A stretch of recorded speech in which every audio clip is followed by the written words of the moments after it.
So now we go to the top of the second. Mets leading 2-0. Cardinals went out in order in the first inning. A good catch helped the situation. Mookie Wilson in center field hauling down a drive by Tommy Herr, and now it's Jack Clark, the newcomer.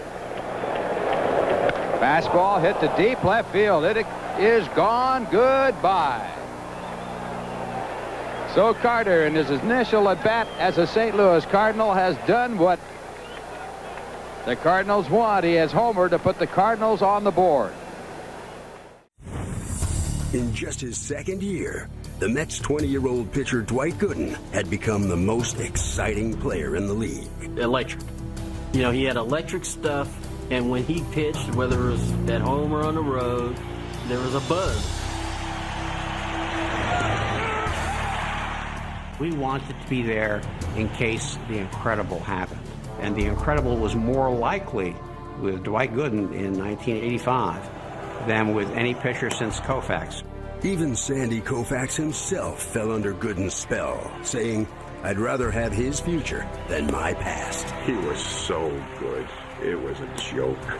I don't think anyone could have been better than Doc was in '85. He had a fastball no one else had, mixed with a curveball that no one else had. Composure is the word I think about with him, because that year, with all the fuss, and when you faced him, the world was watching. And you know what? Didn't bother him at all. Jimmy Fry, when he was the manager of the Cubs, fellow with a microphone, says, "So Jim, you know, Dwight Gooden was quite good today. What do you think of the young man's poise?" He puts his microphone out. And Jim says, "Poise. Poise.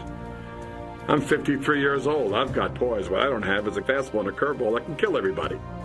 Gooden had the Mets feeling like world beaters.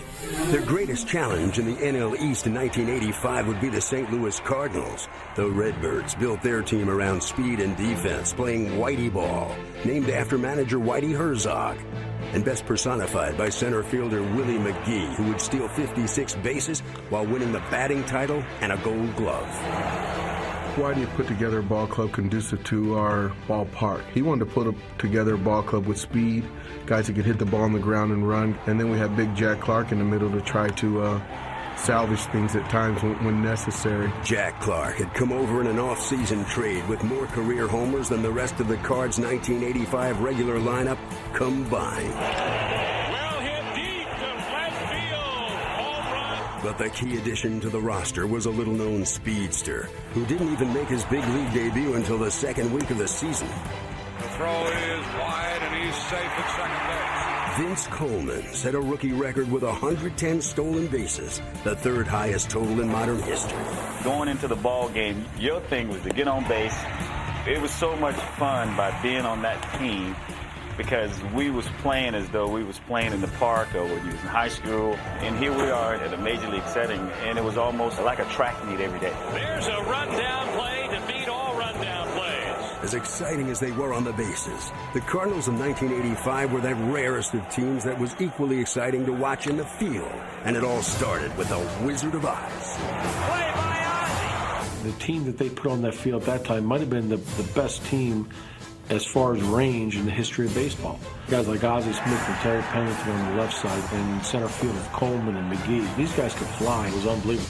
Benefiting from the standout defense was staff ace Joaquin Andujar, who was 15-4 by the All-Star break. Swings and misses, goes down. More disappointing was lefty John Tudor. With his third team in 3 years, Tudor looked like he was becoming a journeyman pitcher, starting 1-7 for the Cardinals. But a phone call from his high school catcher turned his season around. He mentioned something to me, that a little part of my delivery that had always been there, it wasn't there at this particular time. And I just worked at it, changed it, and I think that changing that just kind of changed a few other things, and things have just kind of fallen into place since then. Only in the NL West was there a runaway. The Dodgers pitching staff, boasting the major's lowest ERA, included Fernando Valenzuela, at 24 years of age, already an All-Star 5 times, and in his first season as a full-time starter, Oro Hershiser.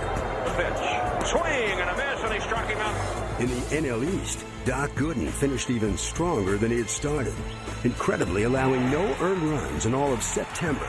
But as the Mets chased the Cardinals, St. Louis was witnessing its own astonishing pitching display. Swing and a miss, Yes, he struck him out. On June 1st, John Tudor had 1 win and 7 losses. Over the rest of the season, Tudor won 20 games and lost only 1, throwing 10 complete game shutouts over his last 26 starts. Tudor's Cards and Gooden's Mets were on a collision course for October. Fans, during the duration of the season, Budweiser will be presenting the top 60 legendary moments at Dodger Stadium, as voted by you, the fans. Tonight is moment number 49. June 1985 belonged to Pedro Guerrero. That was his 15th home run of the month, which at the time tied the Major League record shared by Bob Johnson of the 1934 Philadelphia Athletics, Roger Maris, and Babe Ruth. Guerrero's 2-run home run in the 8th inning off Bruce Sutter was a difference in a 4-3 win over the Atlanta Braves. Pedro reached base 14 consecutive times that season, 2 short of the all-time record set by Ted Williams. He also led the league in slugging, on base, and home run percentage. He finished the season with 33 home runs. Pete was an immense talent in the batter's box. There aren't many hitters that at that point of our game that could match what Pete could do. 300 hitter, 30 home runs, just drove in runs all day long. And the month that he had in June was incredible to a team that obviously we had our goal of winning our division and getting to the World Series. And he carried us on his shoulders for 1 whole month and put us in a position to eventually win our division. And you just can't say enough about what Pete was about in the batter's box. He's the best hitter in the league for not only that month, but for a number of years. If I describe Pedro Guerrero, one of the best clutch hitters on the Dodger history. And any time we're losing by maybe 1-2 runs in the 9th, and Pedro come to bat, got a lot of confidence, and we feel like we're going to win the game because Pedro was a great, great clutch hitter. Pedro Guerrero's June to remember. Legendary moment number 49. Swung on, a high drive into deep left center. It is gone!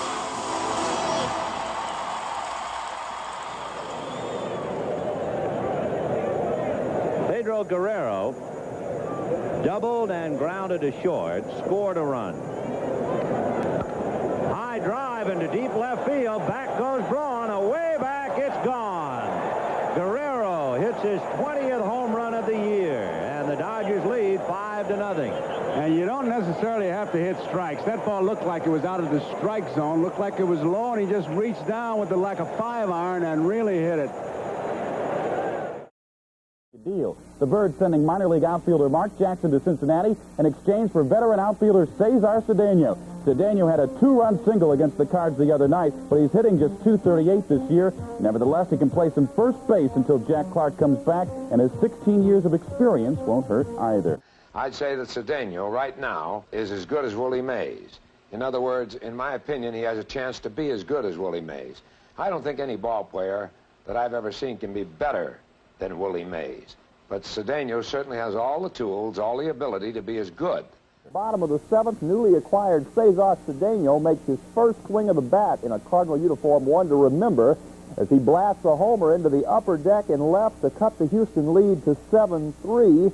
Cards got a pair in the 9th, but the game just for tonight. Your first swing in a Cardinal uniform. Yeah, it was. In fact, I really liked the way the fans treated me when I was on my way up to the plate, and Father, I liked it even more. After I hit the home run. It's always nice to feel welcome and feel wanted, and I really get that feeling today. And I tell you, when you get that kind of greeting, it's usually bring the best in you. Cedeno waits. Here's the pitch. Swing and a grand slam home run for Cesar. Way out of here. It is 8-0.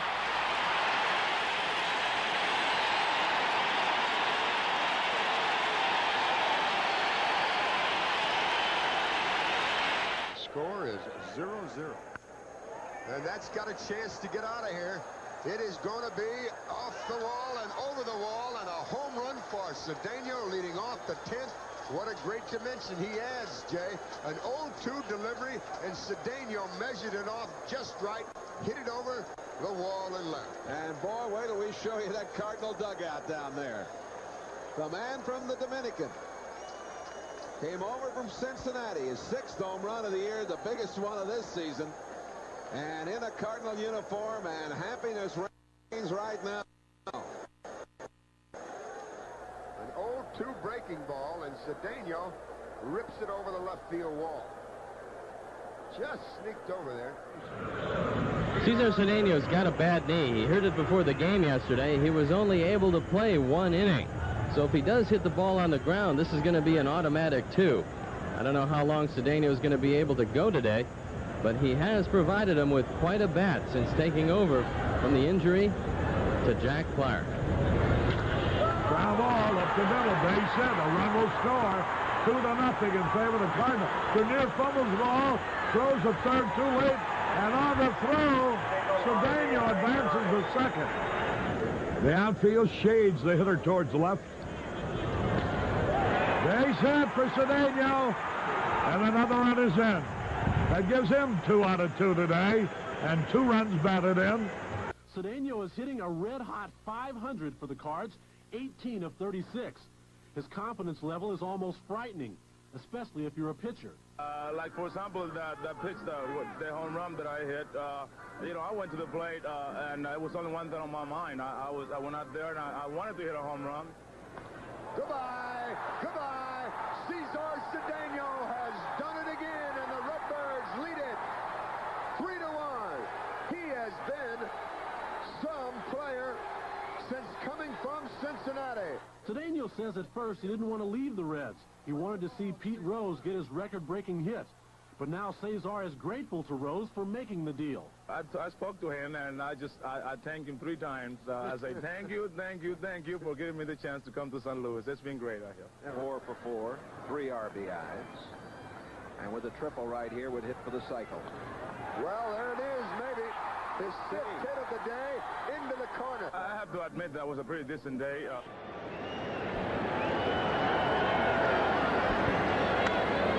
It's down the line. It'll be 2 at least. In the corner for Dawson. Bounces away from him, so it's going to be a triple. Andre Dawson didn't get the bounce he was looking for. That extra base is big with 1 out. Cedeno, 3 for 4. If you have been following the Cardinals of late, you know how much Cesar Cedeno has meant to St. Louis since coming over from Cincinnati. He is an example of the hired gun, a player brought over to help win a few games down the stretch. There again is Len Berman. It's that time of year again when some of your baseball cards get shot full of holes. It is open season for the hired guns of baseball. Those well-known veterans who pack their saddlebags and ride off into the sunset to join the pennant races. Cesar Cedeno heads the list of 1985 late-season editions. But it started long ago. Shoeless Joe Jackson of the infamous Black Sox joined Chicago in the 1915 stretch drive. In 1949, the Yankees purchased Johnny Mize from the Giants for $40,000. In 1956, they paid the A's $50 grand for Enos Slaughter. The next year, Sal Magley from the Dodgers for just $25,000. This year seems to be a banner year for hired guns. Every team that had a shot at winning its division picked up some late-season help. And just about every hired gun fired off some shots. The Blue Jays went for hitting. Al Oliver from the Dodgers. And Cliff Johnson came home to roost from Texas. When his name popped up, we wanted to grab him right away because we feel that he might be the extra little thing that can help us win this thing. Normally, teams go for pitching. That's why the Yankees went for Joe Niekro. They may have been slow on the draw. Don Sutton is now a double-barreled hired gun. He's been through this before. He helped clinch the pennant for the Milwaukee Brewers on the last day of the 1982 season. And now he hopes to fire another bullseye for the California Angels. I think that there are similarities in the two ball clubs, and I think that there are probably obviously similarities in the time of the year and the fact that it is a pretty good pennant race. But, heck, I'm at home. The Angels also participated in the Pirates fire sale. 2 pitchers and George Hendrick took the Stagecoach West, while Bill Madlock rode shotgun to the Dodgers. His gun has been smoking. The Mets went for utility men, Tom Pachorik and Larry Boa. But the biggest gun of all has been Cesar Cedeno. Here's the pitch. Swing and a grand slam home run for Cesar. Way out of here. When Jack Clark got injured, the Cardinals plucked Cedeno from the Reds. Without him, I don't think we'd be presently where we're at all. I mean, I think he's the guy that gave us the lift that we needed. When my first time up, even in the first swing that I took, I hit a home runs, and I mean, the crowd went wild. And that was the first time in my 16-year Major League career that I had an ovation when somebody asked me to come out of the dugout. And believe me, I had the cheer all over. So how does it feel to be a hired gun where they call you up and say, all right, pack up your holster and go to St. Louis? It was a plus.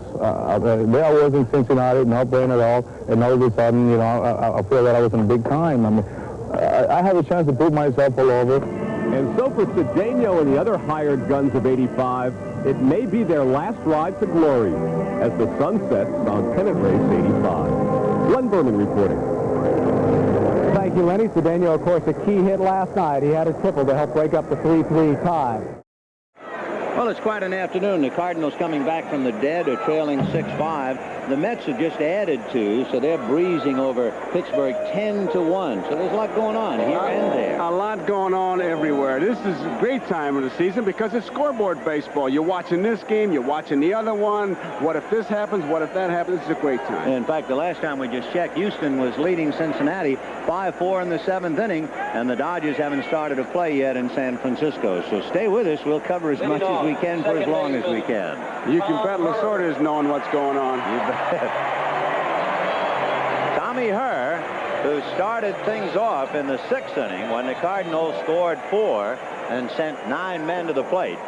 And Tommy Herr will start it off. And that might have hit him. Let's see. Did he get out of the way of it or not? I think he did. He got hit with that one, Ben. Yep. Tommy Herr, who hurt his wrist the other night on a tag. Let's watch this. In the dirt. It gets him right on the knee, right on the knee. That's what kept him down for so long. If it hit him in the upper part of the leg, all right, but got him kind of in the knee. So Tommy Herr not quite ready to continue. And he represents the tying run here in the 7th inning. 6-5 Montreal. Let's get a report and go to Shea Stadium in New York.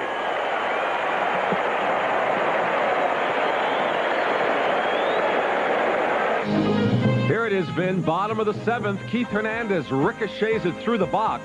Dwight Gooden, who has 3 hits today, scores the 10th Met run. It's 10-1 Mets, now playing the top of the 8th inning. Back to St. Louis. Well, it might be a day at the beach at Shea Stadium or a walk in the park, but it is anything but here. The Cardinals down by 1, have the tying run at first, nobody out, and Jack Clark the batter in the 7th inning. Clark flied to center, flied to left, and singled. And Herr, a little worse for wear, but okay at first base. Oh, Jack was trying to hit that thing up north. 1 ball and 1 strike. Clark with 21 home runs, 85 runs batted in. And as you can see, Tommy Herr, an excellent base runner. Last night, with no one on, Montreal even tried a full shift on Clark. They sent Vance Law to the other side of second base, but not with a good runner at first. Roberge is the type of pitcher you figure Clark will pull. He doesn't throw hard. 1 ball and 1 strike to count. 6-5 Montreal, but they've spent almost all their money. They led 6-1 going into the 6th inning. Herr's able to get a pretty good lead off first base, as you saw with that last picture we showed you. Now, he's almost on the artificial surface with both feet. That's in there. 1-2 the count. Well, he's reading Roberge very well so far, and Roberge perhaps is giving him kind of a commercial move to first, not showing him his really good move, if he has one. But if nothing else, you've broken his concentration of it, just thinking that it's just him and Jack Clark. Herr, the tying run at first, doesn't go. Check swing, they're going to look at first, no. no swing, says Bob Davidson, and the count 3-2. Now you got a big decision. You be the umpire. What do you think? I'll tell you, Jack Clark, in checking, I think, felt a little pain in the left side of the rib cage. That half swing hurt Clark, and that could happen. In other words, a full swing, an unhindered swing, would cause less damage than the check. And when he checked, he backed out and kind of rubbed his side. 3-2. We'll see if Herr's going. I say yes. He figures to. There he goes. And there it goes. High drive to left. Rains on the track. At the wall. Gone. 7-6 St. Louis.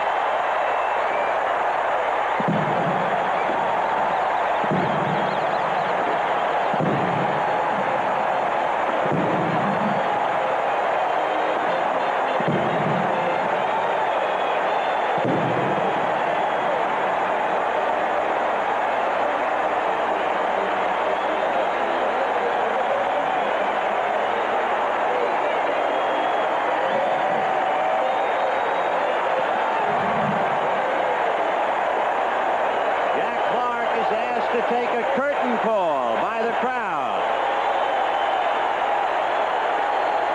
Clark is yet to come out of the dugout, but they're asking him to come out, and he comes out. Tommy Herr, the tying run, watch his reaction as the ball clears the wall. The 22nd home run for Jack Clark, and it is 7-6 St. Louis. Well, we're into the final week of the season and still no clinchers, but some challengers have probably smuggled a few prayer books into their clubhouses. In the National League East, St. Louis won 14 of 15 and the Mets lost 5 of 7. That left New York 4.5 out and desperate.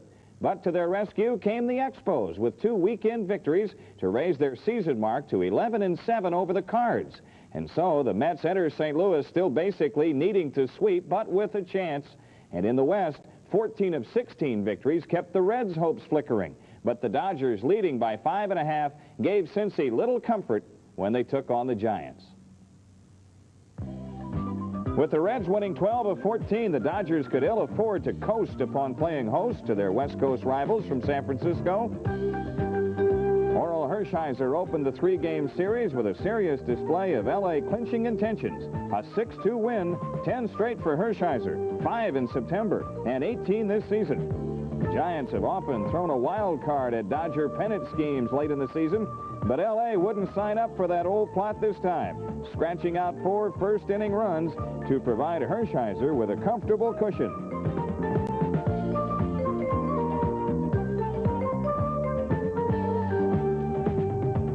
In Game 2, better pitching gave the Giants better bases for hope, but couldn't cope with Pedro Guerrero.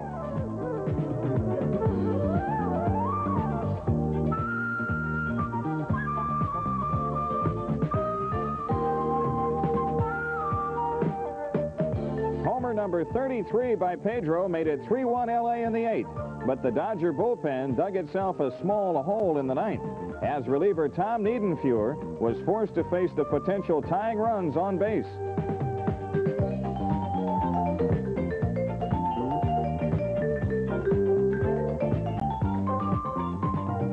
Niedenfuhr escaped with his 18th save, and the magic number in Dodger land slimmed down to 4. In Game 3, Bob Welch continued to vex the Giants with his 13th win of the year and 15th in 17 decisions of his career against San Francisco. Roger Craig also found himself plagued by slugger Mike Marshall, who unleashed home run number 25 in a 7-2 victory, which left the Giants with their worst road record in team history, while virtually concluding any mystery as to who will be number 1 in the West. Leadoff man is on, and a ground ball to Ozzie. Backhand stop and throw. Out over to first. Oh, double play. You should have seen it. Here's the next delivery. Swing and a base hit to left. Porter scored. Here comes Ozzie. The throw too late. It's 3-1 Redbirds.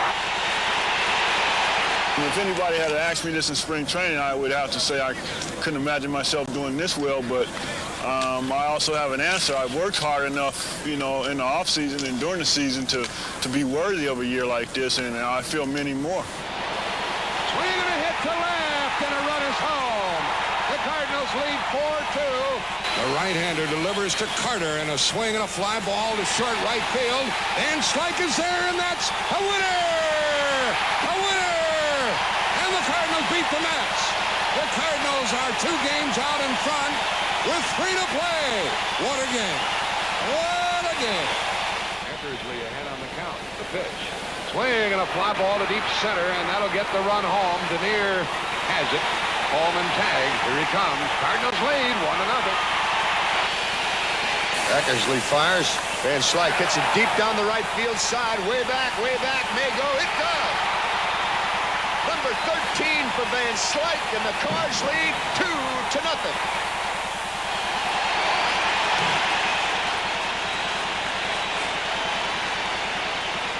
A change-up and a base hit into left center field for Porter. The ball goes rather deep. The ball gets away from Denier, and there goes Porter all the way to third with nobody out. Swing and a hit to right. Into the corner. It's 3-0, and Ozzy's going to go for 2, and he may make 3. He rounds second with nobody out. The throw to third is not made, and the Cardinals lead 3-0. Here's a high bouncer, a base hit in the left by Forge, and a run comes home. It's 4-0. Now Forge is trying for second. He's saved.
Ball 4. Never see so many people get excited about ball 4. It forces home a run.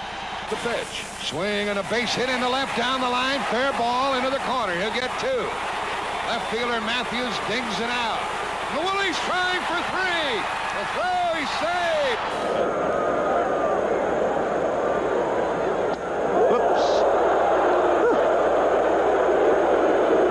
Cedeno had a scoring fly ball in the 6th inning. This is his first at-bat against Ballard. Good fastball inside. That's a good pitch. It lets the batter know that I'd like to have half that plate back like it belongs to me, too. Cedeno had a bouncing AstroTurf single over the shortstop Dunstan's head, and a line drive single to left, and a high drive. And did he ever answer Ballard? Oh, what a shot. He's not even at first base yet. You can hear him. You throw inside to me, huh, big guy? I don't know. He becomes the best buy since Manhattan Island. Oh, here's the swing. Oh, does he know he hit that one? Look at that. Don't hurt the bat. I'm going to take a long trip. He really hit that ball hard. Ballard just shook up Cedeno. There's their shake-up, folks. Adios on a home run by Cedeno. Knock me down, will you? 5-1. And before he threw the bat away, he just looked back out on the mound and said, huh. The pitch to Willie McGee. Swing and a base hit into left. McGee has done it again. Coleman scores. It's 7-1. Here's the first pitch in the 9th inning from John Tudor. Swing and a ground ball. Ozzy to his left has it and throws one out. Tudor has retired 14 in a row.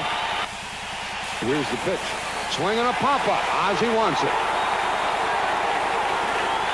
2 out, and the Cardinals leading 7-1, trying to win their 101st game of the year and trying to win this 1985 Eastern Division race. Here's the pitch. Swing and a line drive into right. May fall. Van Slyke, that's the winner. He has it. Van Slyke caught it. And the Cardinals have won 101. And they've won the Eastern Division and head into the playoff against the Los Angeles Dodgers. There's no doubt about it that it was going to go down to the wire, and I tell you, I was very excited about the fact that I was in the lineup. I've been a little anxious because I didn't play all this week. We had Jack back in the lineup, and I finally got the chance to play, and I was a little nervous because I haven't played the outfield in a while, and I just knew that this was going to be one of those games that I was going to have a good game because I was all into it.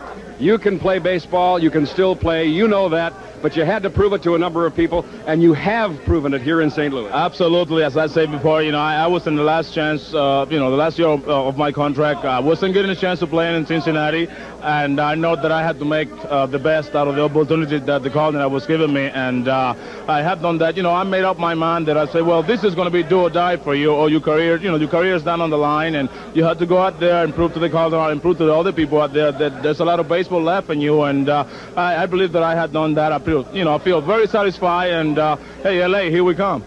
The Cardinals haven't exactly overwhelmed the Dodgers this year. They've met them 12 times. L.A. has won 7. At home against the Dodgers, the Cardinals are 3-3. In L.A., they're 2-4. Yet many well-known sports writers making their living in press boxes, such as the one at Busch Stadium, feel the Cardinals have enough to take it. Man, that's tough.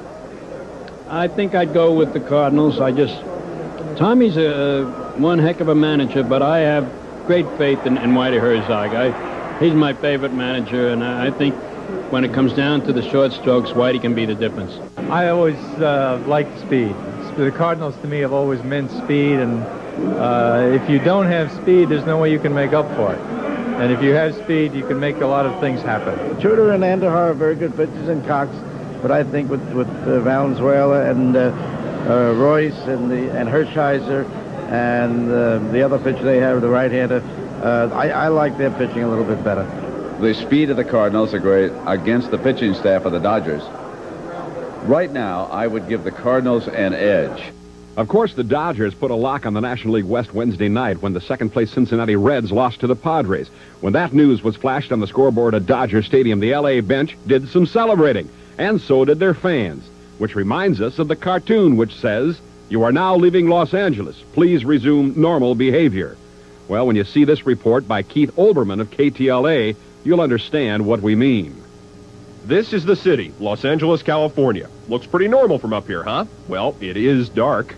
This is not your typical sports town. Oh, we love our Dodgers, until the 7th inning, that is, from which point we love getting out of the ballpark before the traffic jam starts far more than we love our Dodgers. There's nothing really exceptional about this Dodger ball club. They haven't invented new ways to win, unlike what the Cards seem to have done. They can beat you to death with their bats or slice you up with a stiletto of precision pitching. Valenzuela's got the reputation, but the stopper is Oral Hershiser. His ERA is about 2.00, twice his weight. Unlike other ball clubs, the Dodgers will never be winners because of a burning, insatiable desire to excel. Rumors say this fight started over where to do lunch.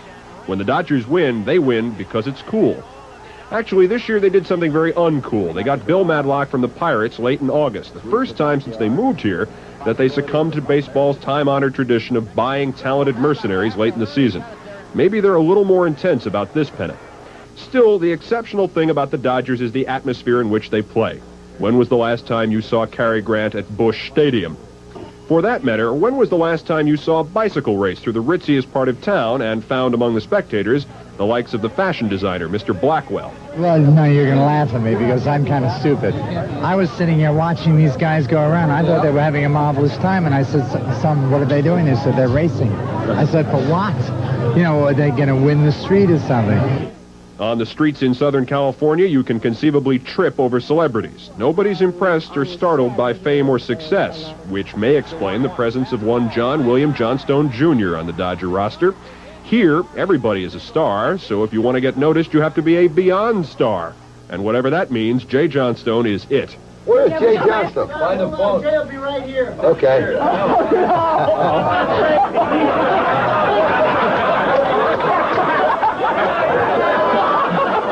Seek the Dodger philosophy, even the Los Angeles philosophy, and you may hear Tom Lasorda, but you should listen to Jay Johnstone.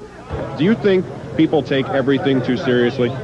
Sometimes people do. I think that no matter what they do, they should enjoy it, and they should laugh about it and have a good time, because life's too short. If you worry about everything, if there are problems, everybody knows that everybody has problems, but if you make light of them and try and take the optimistic side of that problem, you'll be a better person, you'll live longer. Finally, a word about the so-called L.A. lifestyle, and that word is malarkey. The hedonism, the driving the limo to the supermarket, the Mercedes-Benzes everywhere, the hooray for Hollywood syndrome. None of it is valid. This place is like any other. Have a nice day. I'm Keith Olbermann in Los Angeles. NBC Sports presents the 1985 National League Championship Series. Tonight from Dodger Stadium, it's the St. Louis Cardinals and the Los Angeles Dodgers. The starting pitchers tonight, two great left-handers. John Tudor, the St. Louis Cardinals man who won 20 of his last 21 decisions in St. Louis, and he'll be opposed by the stylish southpaw, the left-hander Fernando Valenzuela. This game tonight is the pressure on the Dodger catchers because of the base-stealing talents of St. Louis. There will be pressure on the Dodger catchers, but I don't believe that is the key. I believe the key is how well the Dodgers play defense. They led the league in errors this season, so that's a problem. If they commit errors, give St. Louis more than 3 outs an inning, they're going to have a problem. Not only does St. Louis have the speed, but they have a manager who knows how to use it. He just doesn't open the gate and let them fly anytime they want. The Redbirds are under control. It is the best 4 out of 7 series. How does that figure in? Well, I think that's an advantage for the Cardinals, because the longer the series goes, the more your weaknesses will show up. The only chink I can find in either team's armor is the Dodger defense. Are you saying then the Dodgers or the St. Louis Cardinals will win it? Check with me in St. Louis, and I'll give you the answer. That is exactly fair, but that's the answer you get here at Dodger Stadium from the so-called experts. They're divided right down the middle. We'll get a hint tonight as we're ready for Game 1. St. Louis and Los Angeles battling for the championship. Now let's go to NBC News in New York. Nick Leyba. And Johnny Lewis. Trainer, Gene Gieselman. Infielder, Ivan De Jesus. Infielder, Tom Lawless. Outfielder, Andy Van Slyke. Infielder, Mike Jorgensen. Outfielder, Tito Landrum. Catcher, Tom Nieto. Outfielder, Brian Harper. Outfielder, Steve Braun. Pitcher, Bob Forsch. Pitcher, Jeff Lottie. Pitcher, Danny Cox. Pitcher, Todd Worrell. Pitcher, Bill Campbell. Pitcher, Ken Daly. Pitcher, Joaquin Andujar. Pitcher, Ricky Horton. Pitcher, Kurt Kepshire.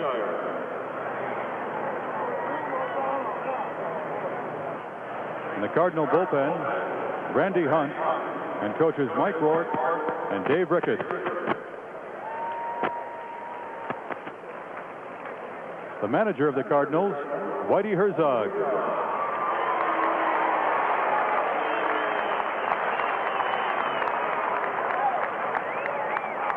Tonight's starting lineup for St. Louis. Leading off, number 29, left fielder, Vince Coleman.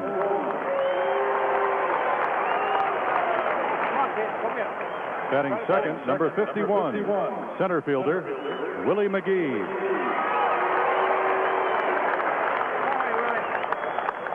Batting third, number 28, second baseman, Tom Herr.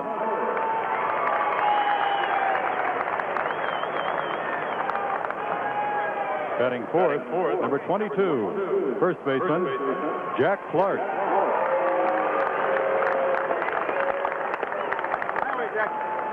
Hitting fifth, number 7, right fielder, Cesar Cedeno.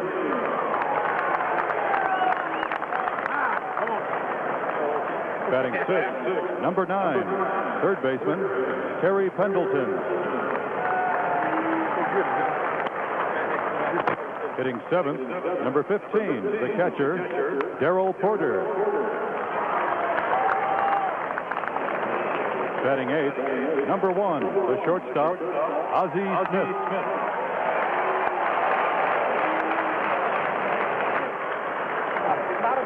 In the Cardinal bullpen, batting ninth, number 30, pitcher John Tudor.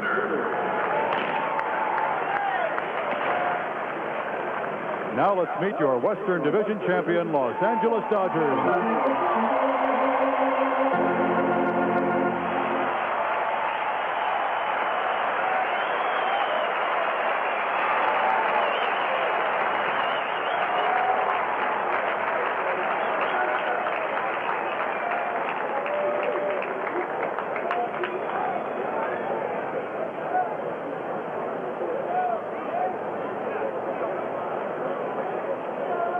Dodger coaches, Joe Amalfitano, Manny Mota, hitting instructor Ben Hines, and coach Monty Basgo, trainer Bill Bueller, assistant trainer Charlie Strasser, therapist Pat Screener, catcher Steve Yeager,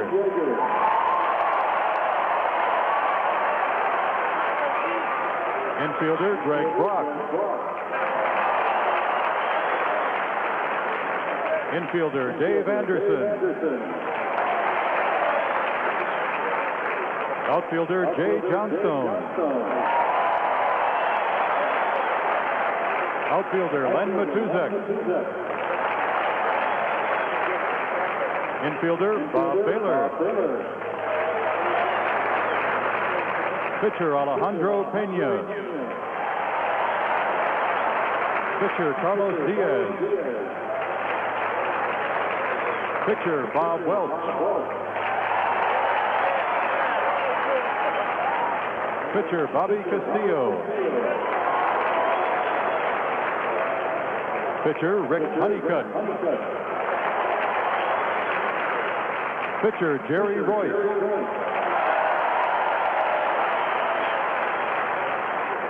pitcher Ken Howell, outfielder Ken Landreau, outfielder Terry Whitfield, pitcher Tom Niedenfuhr,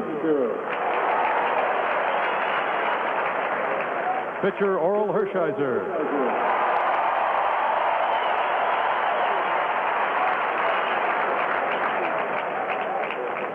the Dodger bullpen, coaches Ron Peronowski and Mark Cressy.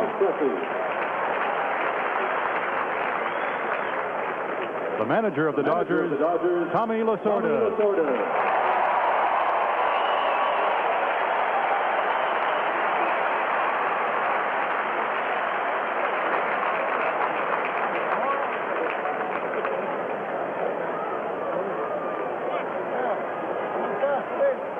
Now let's welcome the Dodgers starting lineup.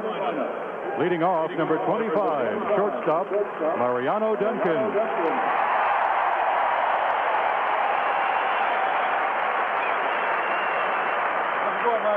Batting second, number 23, first baseman, Enos Cabell. Hitting third, number 52, third baseman, Bill Matlock.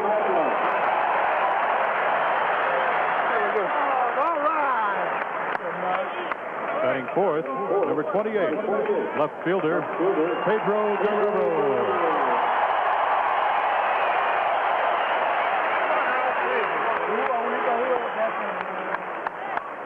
Hitting fifth, number 5, right fielder, Mike Marshall.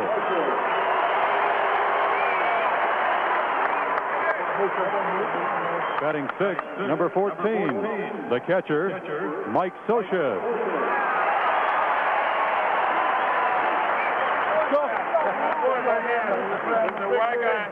Hitting seventh, number 20, center fielder, Candy Maldonado.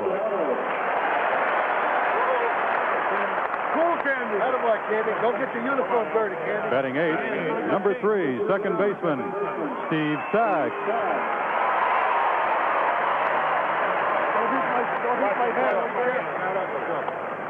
Warming up with the Dodger bullpen, batting ninth, number 34, pitcher Fernando Valenzuela.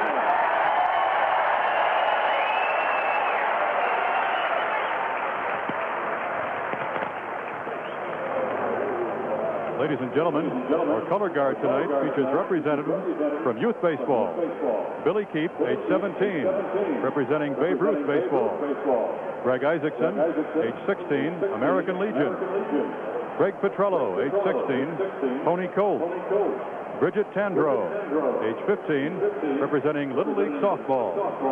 Justin Paperney, age 11, from Little League, and 6-year-old Tito Jackson from T-ball. Ladies and gentlemen, please rise for our national anthem, to be sung this evening by the First Lady of Song, Miss Ella Fitzgerald, accompanied by Helen Dell of the Dodger Stadium Hammond organ.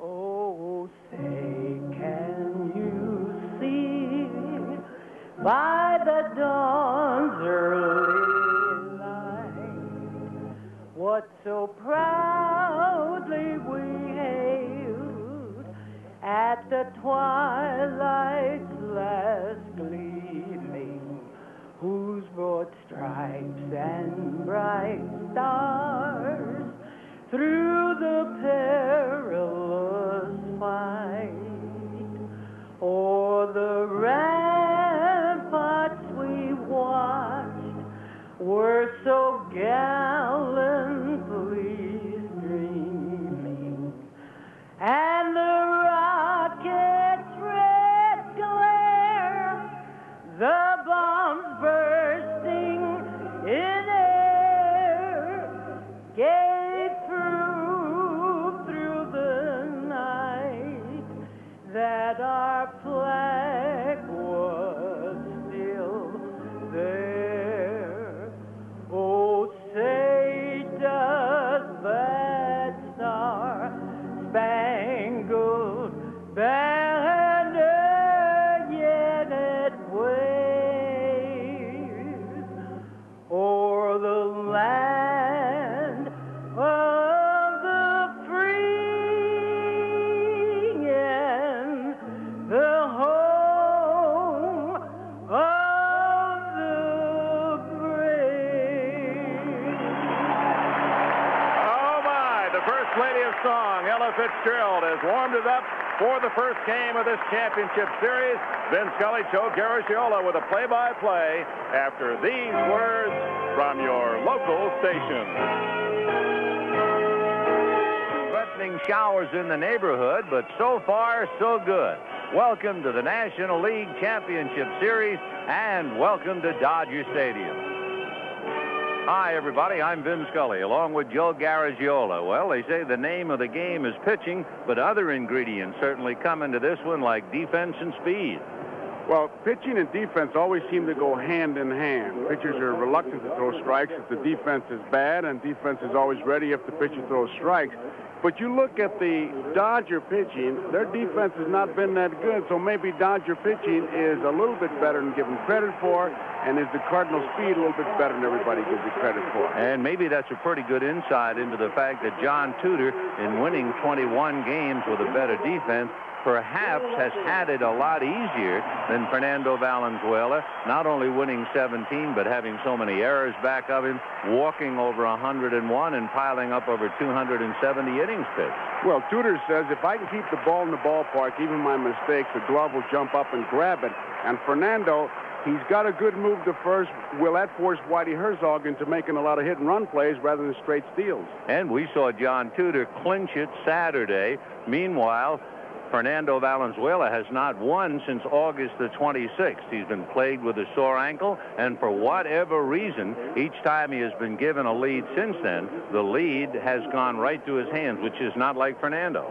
And there's one other factor with the Dodgers, Guerrero's hand. Now, it's not 100%. We saw him take batting practice. He's not really driving the ball, hitting a lot of balls at the opposite field, which means that the Cardinals will probably pitch to Guerrero and pitch around Marshall if they have to pitch around somebody. A lot of factors in these games. You know how good the Cardinals are? Well, let's see.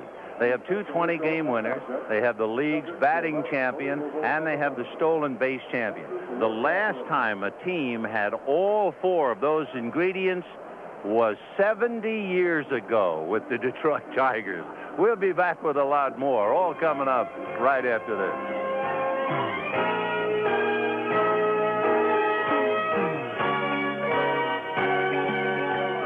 The outfield for the Dodgers, Madlock, Duncan, Sachs, Cabell, the infield, Socia, Valenzuela, the battery. Dodger infield has made 83 errors this season, 21 more than the Cardinal infielders. The man in the eye of the storm has to be Mike Socia. Everybody talking about how he'll have to stop the running of the Cardinals. But I'll tell you, I don't think that he really is the key man in this ball game. The key man is out on the mound. It's pretty obvious. You have to keep Coleman and McGee off the bases. But the move that Valenzuela has may negate any straight steal, although they'll try anything, the Cardinals. And Whitey maybe go into more hitting and running. But I got to believe that Valenzuela has a better chance to pick a runner off than Socia has to throw him out. The first observation of the night. You see where Fernando was standing on the rubber as you look at Coleman's numbers? Remember, the pitching rubber is 6 inches wide and 24 inches long. He will stand on the third base side of the rubber. However, during the game, it would not surprise me if, when he really wants to make a play at first, he will pitch from the first base side of the rubber. Now, you might say, well, what does that mean? Well, that means 2 feet less, and it can mean a very close play at first.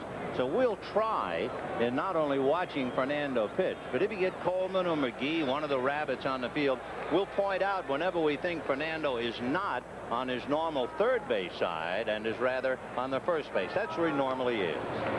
He'll generally move around. A lot of pitchers, when they siren him, will do that. You know, when they use the cliche, Ben, a game of inches, they're not talking about line drives that just miss or make it. For example, first to second is 90 feet, right?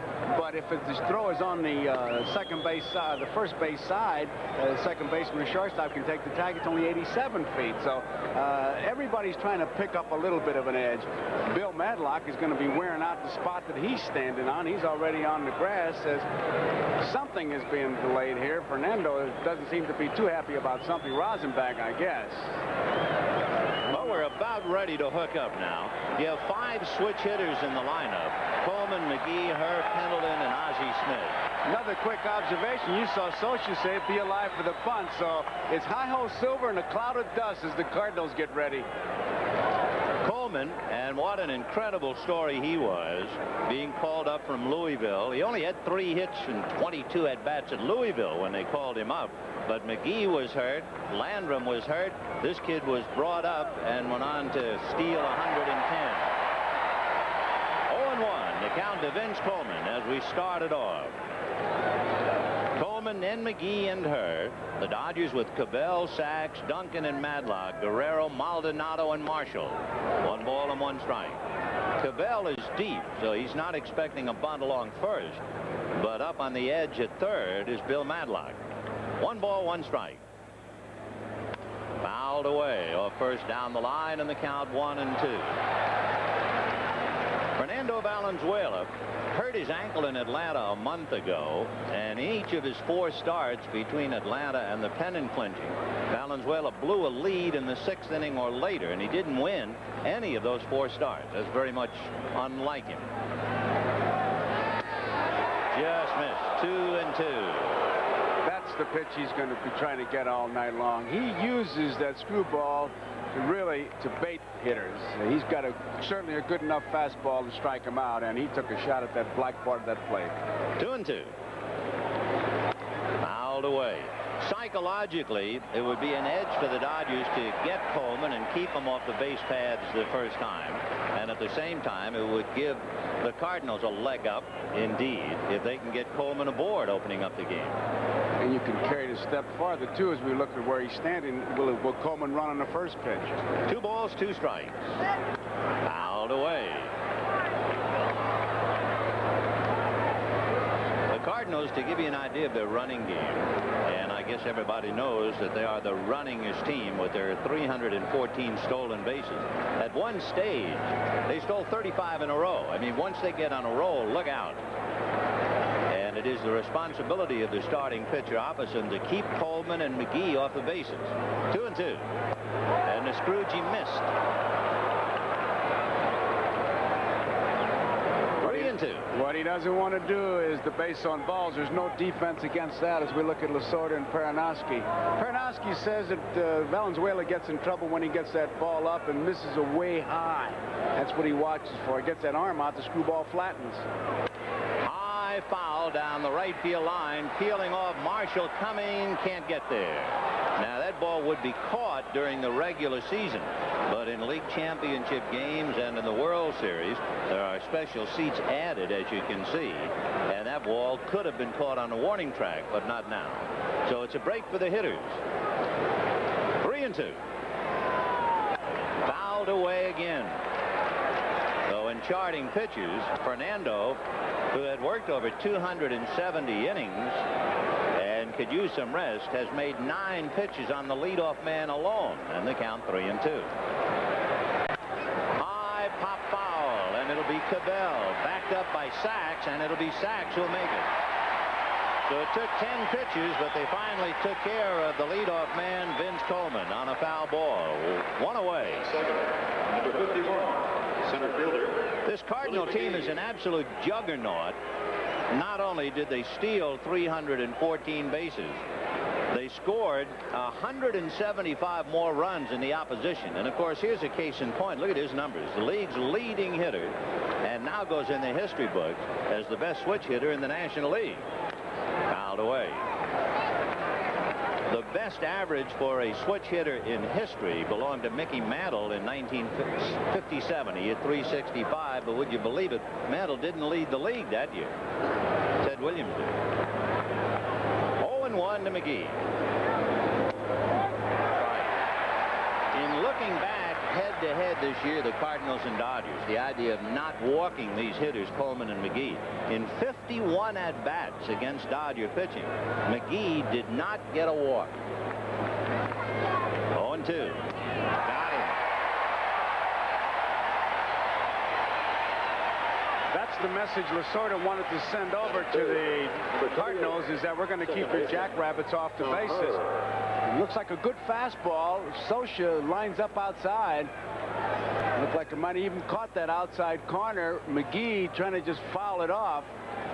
McGee is listed certainly as a good hitter, but the players talk about him being a slasher. He cuts and slashes, and if it's close to the plate, he's going to go after it. But Fernando gets a big couple of outs here.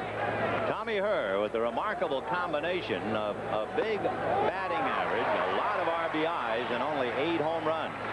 First man since George Kell to hit over 100 RBIs and less than 10 home runs, and you go back 35 years for that.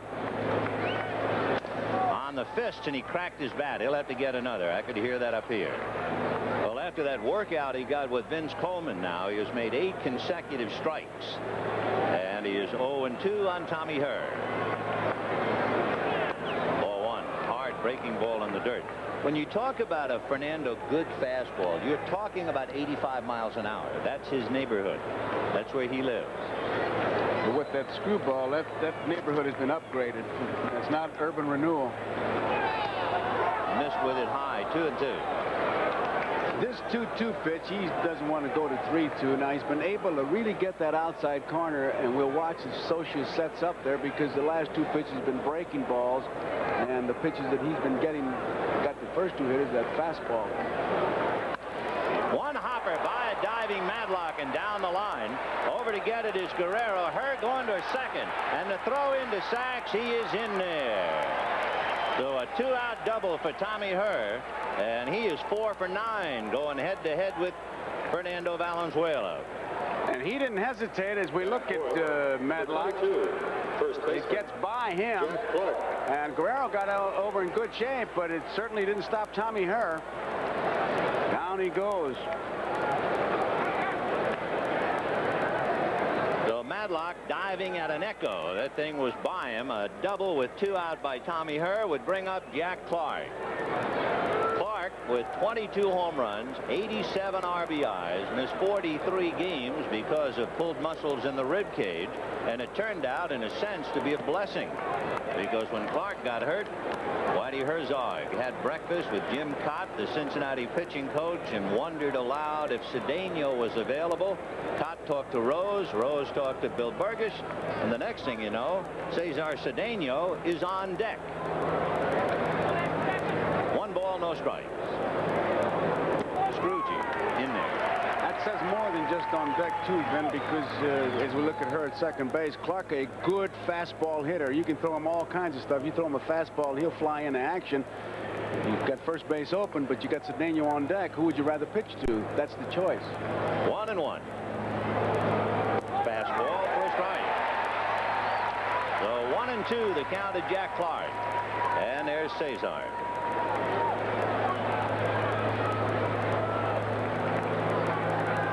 And 2. Just showed it to him off the corner. 2 balls, 2 strikes. He gets his hacks, I'll tell you that. 2-2 to Jack. Trying to pick up Tommy Herr at first here in the first inning. And wouldn't bite, but it was awful close on that Scroogey. 3-2. Fernando throws 3 speeds to a screwball. That also complicates matters for the hitter. Umpires Dick Stello, Bruce Brumming, John McSherry, Terry Tata on the lines. Paul Runge down the line and left, Jerry Crawford down the line and right, and there is ball 4. So pitching very, very carefully to Jack Clark. Lasorda now sees his man put runners at first and second with 2 outs. Tommy has reason to worry now as Cesar Cedeno comes up. And I just read to the effect crying shame uttered by Lasorda. Cesar Cedeno with big numbers. What an addition to the St. Louis Cardinals. And it should be noted that Fernando has already made 29 pitches, and we're in the first inning. So he has runners at first and second. Tommy Herr at second, Jack Clark at first, and he tries to get Cedeno. Ball 1-0. He'll not get a complete game at that rate, man. No way. Oh, no, that'd be 270 pitches. No way. He'd be finished for next year. He's going to need a couple hit the first pitch innings. And in this inning, he has shown the Cardinals the whole load. I mean, the truck has been loaded, and he delivered it all. He has nothing, as far as trick pitches, changing speeds, or whatever. He's shown them everything. Herr at second, Clark at first, and there's a looper to Steve Sachs. He will make the catch for the out. So the Cardinals lead 2, and at the end of half an inning, the St. Louis Cardinals nothing. The Los Angeles Dodgers coming up, and Fernando Valenzuela will have a chance to go back, sit down, catch his breath, and at least shake his head and wipe some sweat away. Be Coleman, McGee, Cedeno in right field. In the outfield, Pendleton, Ozzie Smith, the Wizard, Tommy Herr at second base, Jack Clark at first, Porter behind the plate, Tudor is the pitcher. The key man on defense, Ozzie Smith gets a lot of publicity, but it's Willie McGee in center field. I say that because When you have Coleman, Van Slyke out there, for example, they simply say, we cover from where we're standing to the lines and we let Willie cover the gaps. If the ball can be caught, Willie will catch it, and he cuts that ball down and cuts it off between the outfielders in the gap. And what that means is that instead of a double, it's held to a single, and the double play is in order. And any ball club that can keep the double play in order on defense has got a good chance of getting out of the inning, and that's what Willie McGee does for him in the outfield. Talking about getting a good chance out of an inning, look at John Tudor, a 21-game winner, an ERA of less than 2. He matched the all-time record for a Cardinal left-hander, shared by Howie Paulette in 1946 and Bill Sherdell back in 1928. His only loss since May came to Fernando Valenzuela in July, 3-0. He has been incredible. Ground ball to the right side, and Tommy Herr is there, and that takes care of Mariano Duncan. We didn't have time to give you the starting lineup. We might give it to you slowly as Herr blows some bubble gum. Mariano Duncan leading off at short, and Enos Cabell in the #2 slot at first base. Bill Madlock at third, hitting third. Pedro Guerrero in the cleanup spot in left. Mike Marshall in right field. And Mike Scioscia behind the plate hitting sixth. Candy Maldonado in center field. Steve Sachs at second base. And Fernando on the mound. Strike. Now remember, Tudor has made 1 pitch for an out. Fernando made 9 pitches on the leadoff man alone. That's the thing he does so well. He throws that inside strike because what that does is widen the plate. The plate naturally is 17 inches across, but when you move that fella back, you widen and you got a 25-inch plate. Tudor is basically a 2-pitch pitcher. Fastball that sinks and tails and a good changeup. He throws a wide sweeping curve to left-handers, but very rarely. He's in and out and pitches in lanes, very rarely down the middle. Cabell a comebacker. Tudor knocks it down, recovers, and calmly throws him out. So 2 down in the first inning. And the batter will be Bill Madlock, who was a teammate of John Tudor's when they were both picking up checks in Pittsburgh. Then, oddly enough, I asked Mike Rourke, I asked Whitey about Tudor, what does he do that says, uh-oh, he's heading for trouble? And they both said when he stops using his fastball, that means he's heading for trouble, and they have to remind him.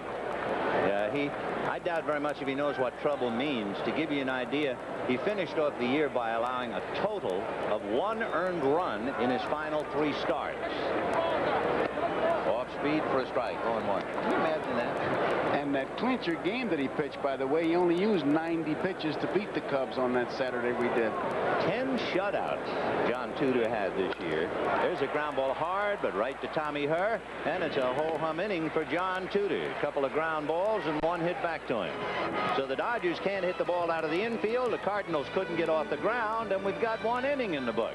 The Cardinals nothing, the Dodgers nothing, and we're just starting. Sunset time in the city of the Angels, and that postcard picture provided by the Goodyear Blimp Columbia. The pilot is Captain Nick Nicolari from El Toro, California, and this is the 60th consecutive year the Goodyear Blimps have hovered over the nation's top sporting events, and this should be one of them. The Dodgers and Cardinals. It'll be Terry Pendleton, followed by Darrell Porter, and then Ozzie Smith. Pendleton was 2 for 7 against Fernando going head-to-head this year. Big chopper right at Madlock. So there's a break, and a throw, a little toe dance at first by Cabell. If you were Whitey Herzog... Well, that's an experience. I know what you're going to say. And I'm going to say to you, hey, that guy made 30 pitches in the first inning. Make him work a little, and a leadoff man hits their first pitch. What do you think? Well, I think he'll talk to him tomorrow, just like that day he bunted the ball with man on first and third. But why would you let him go up there? I mean, you're not only the great Whitey Herzog, you've got a whole bunch of high-priced coaches to remind that kid. Well... Okay. I'm going to plead ignorance, and I'm pretty good at that. Well, Whitey's one of these 5 out of 8. Here's Darrell Porter for a strike. You assume too many things in baseball. You would assume that he would say, hey, I'm going to make him work a little bit, but you can't do that. 0-1 to Darrell Porter. Half swing for a strike. You know, Whitey Herzog, 3 times a winner in championship series at Kansas City in the West. Twice in the National League East in '82 and again in '85, so he's 5 out of 8. Without a doubt one of the outstanding managers in the game. 1-2 the count. They have really swung around on Porter. Madlock at third base is very wide of the bag. If Porter would hit just a dribble off the end of the bat down the line, he may run for 2-3 days. The 1-2 pitch to Darrell. Breaking ball, got him looking. That's strikeout number 2 for Fernando. Fernando's been around that plate. He certainly has his good control, and he really freezes Darrell Porter here. All he can do is genuflect. Whoops, how do you do? How are you? Watch, what's distracting is when he looks straight up like, whoops, and if you're a batter, you're saying, not up there, pal, I'm over here. And then he closes him to boot, and if you're a married man, you want to call home and say, I'm all right, Mom. Here comes Ozzie Smith with 2 out in the second inning, no score. Scroogey is hit into left field, base hit. So Ozzie Smith, who just laid the bat on that slow screwball and a 2-out single. Now comes an interesting bit of strategy. With the pitcher John Tudor coming up, a lot of people feel one reason why Ozzie Smith is having such a big year is that they're pitching to him. In other words, they're so afraid of Coleman leading off an inning that they give Ozzie Smith some pitches to hit, where in the past, where he was not hitting 8th and didn't have such a leadoff man, he not necessarily would get even a strike. So here's Tudor, not a bad hitter. 0-1. Against left-hand pitching, he's not going to do very much, and Fernando should really get the job done with 3 pitches, and Ozzie will be pretty much anchored at first base because they do want Coleman to lead off. They don't want Tudor clogging him up. Cabell holding the corner, and they'll go over there. And again, we're pointing it out, not with Ozzie, and especially not at this moment, but he's way over on the third base side of the pitching rubber. Maybe that point we made to you about the rubber being 2 feet long. Fouled away. You can imagine the difference if a pitcher is on the first base side of the rubber. That cuts off 2 feet of the throw. Then imagine, ideally, you have a left-handed first baseman. In other words, where the glove is closest to the runner. Now you got yourself things going your way. The Dodger first basemen are right-handed, and as you can see, he's still on the third base side. And there goes Ozzie. Ball 1. The throw down, he's stolen it. There is no way in the world you can come up with any kind of strategy that says this is the time to steal. 2 strikes, no balls on the pitcher, 2 outs, you got your real fast man on, so it just proves these Cardinals will run at any time, anywhere. They're just going to run, and if nothing else, that sends a message, which I'm sure the Dodgers knew was coming. Tough ball for Socia to handle. Big breaking ball. Perfect pitch for Ozzie, who went just straight in. And, of course, the more times you make the Dodgers handle the ball, the more chances are, because of what they've done this year, that they might make the miscue. And just pile this away. Ozzie Smith has stolen third 5 out of 6 times this year. There's a little ground ball to Sachs. To Cabell, and they're out of the inning. They were playing with house money in the sense that Vince Coleman is going to lead off. The end of an inning and a half. The Cardinals nothing, the Dodgers nothing. This is like the middle linebacker for the LA Raiders as he puts on a protective guard for a bad right knee. You also notice his left wrist is heavily taped. This is what happened. As he went into the fence against the Mets, he twisted that left wrist, and it has really wrecked his September-October. He has 1 home run and 6 RBIs since this happened. Watch carefully. He puts the gloved hand out and twists it the wrong way. If he had twisted it backwards, it would not nearly have been as serious as twisting the hands, the palm, towards the forearm. He may have gone to a lighter bat. He was debating. He used a lighter bat in batting practice because the problem has been he just will not spin into it. You can watch him hit. He's hit with power to the opposite field, but he's just not been able to really pull the ball. He's had to overcompensate. Guerrero last year hit 16 home runs, and of course this year he tied Steve Garvey's output with 33, and one reason is the way he holds his bat. Watch where the bat is, straight up. See that? Last year and for quite some time he had the bat almost parallel to the ground, and when Manny Mota got him to hold it straight up, suddenly the home run started in June. He's developed a bad swing, and one reason, and he's first to admit it, he wanted so badly to break Garvey's home run record and wanted 34. He's developed all kinds of bad habits. Plus, of course, with the injury, he doesn't have any pop with the bat. That's the biggest culprit, because you try to favor it and you do things you don't ordinarily do. 1-1 to Guerrero, followed by Marshall and then Socia. Strike inside corner, 1-2. Great pitch. Tudor really pitches lanes, inside, outside lane, rarely down the middle. He just spots the ball so well. Threw 6 pitches in the first inning, all strikes. 28 for Fernando. 1 ball and 2 strikes to Guerrero. Way out in front. I'll tell you one thing. They talked about Dodger power. You can discount a goodly portion of it from Pedro Guerrero, I believe. He is not nearly the hitter that he was before he hurt himself. He is a shadow of himself. Take a look at this. Look at Porter's shift outside. Ball is out of the strike zone, coming in. It's low, and yet Guerrero trying to protect it, and you see that hand fly off that bat immediately. So he is hurting, and the team is in bad shape as Marshall hits the first pitch to Terry Pendleton. And just like that, you have 2 out in the second inning, and Tudor has retired 5 in a row. Well, you talk about Pendleton hitting the first pitch. The Dodgers are not exactly making Mr. Tudor work. He's throwing strikes, and they're jumping on the first pitch. We'll pause briefly for station identification. This is the NBC Television Network. KTHI TV 11, Fargo, Grand Forks. He was an unsung hero until the last month of the season, when people realized just what a contribution he made. Socia wound up the regular year hitting .296. You have to go back to 1955 to find a Dodger catcher who hit .300, and that was the great Roy Campanella. Socia did a magnificent job, 7 home runs, and of course blocks the plate at risk of life and limb as well or better than anybody in the game. 3-0. Isn't it strange? Tudor tried to throw the sidearm curveball twice to Socia, found himself behind. Now he's 3-0.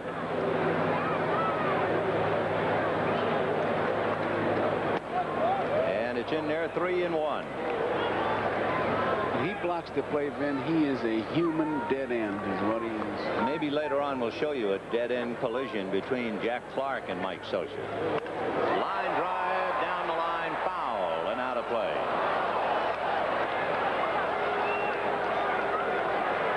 I'll tell you something. Behind the plate, he is improved. He's not exactly a patsy. I mean, he had a bad streak in there, but he's got some pretty good numbers as far as getting base runners. 3-2. It in the air into shallow left center field, and it's Coleman and McGee, and it'll be Vince Coleman. So a routine second inning. That means John Tudor has retired 6 in a row. The end of 2, no score. We'll be back after these messages from your local station. It is the second time around as we go to the 3rd inning at Dodger Stadium. No score. Vince Coleman, followed by Willie McGee, and then Tommy Herr. Coleman fouled out to Steve Sachs after 9 pitches. First ball swinging pops to Sachs. Ben, while we got a chance here, I just want to get this in. There was some speculation there might be some jockeying to fix the infield between first and second to slow down the Cardinals and doctor around home plate. I asked almost all the Cardinals, and they pretty much said the same thing. No, the infield is fine. It's hard in spots. It was hard yesterday, and home plate is a little bit hard. You'll see some high bounces, but there has not been any doctoring that can be noticed. Well, here's Willie McGee, the league's leading hitter.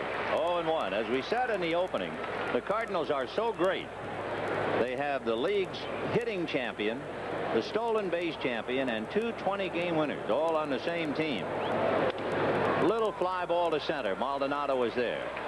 To find those ingredients to make up a team, you have to go back 70 years to the 1915 Detroit Tigers. It's quite a team that has arrived here from St. Louis.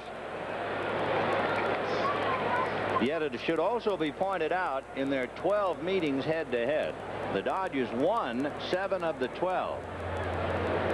And in 8 of those 12 meetings, the Dodger pitchers allowed the Cardinals 3 runs or less. So again, we get back to pitching. Tommy Herr doubled by Madlock, who is shortened up at the bag, and bunt foul. So Madlock was looking bunt.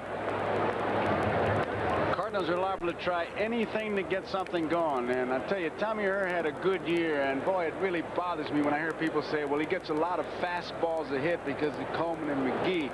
Well, maybe he does, but when he gets it, he knows what to do with it. He's been a solid hitter, just this year had one of those outstanding years. Swing and a high fly ball to deep left, way back, it may go, and it is gone for a home run for Tommy Herr. And that puts the Cardinals on top in the ninth, 1-0. A line drive that just cleared the fence and left on a 3-1 count. 2-1. Big chopper to Duncan. Short hops, throws, gets him.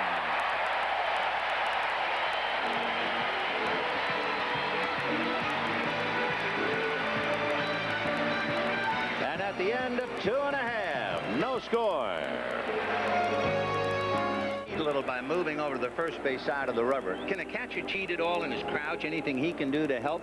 No, the only thing he can do is try to frame the pitch and not move too much, and maybe just kind of slide over and maybe get the borderline pitch. He's not trying to cheat to steal the pitch, just get the ones that are coming to him. What about coming out of a crouch? Does that not take the low ball, low strike away because he's suddenly obscuring the umpire's view?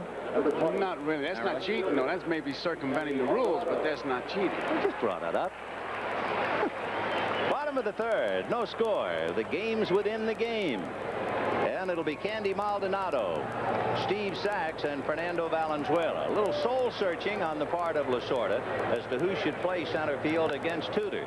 And Candy pops it up into that powder blue. A trio of Cardinals, and it is Cedeno. Tough to see that ball, tough to get a jump at this stage. Must have been tough because the word is that Willie McGee takes everything in California that's up. Steve Sachs. You see McGee, he just backs off. Cedeno has to take it all away. So a good play by Cedeno, 1 out. That means Tudor has retired 7 in a row. And here is Steve Sachs. Saxy hitting .279 for the regular year. He did very well after an off season.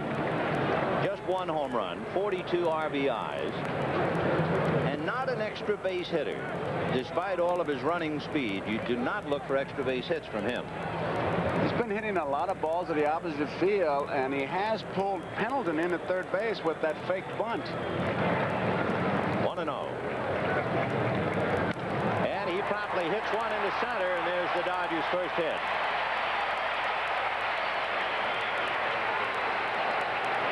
You have a very, very interesting bit of strategy for Tommy Lasorda for a couple of reasons. Number one, the Dodgers led the league in sacrifices, and you have the pitcher coming up.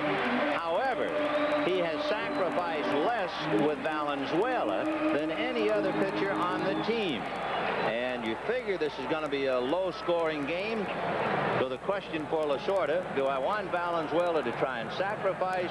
Do I want Clark anchored on the bag and let Sachs have a shot at stealing? And let's see. And he got the bunt down. So it's a sacrifice, Darryl Porter to Jack Clark.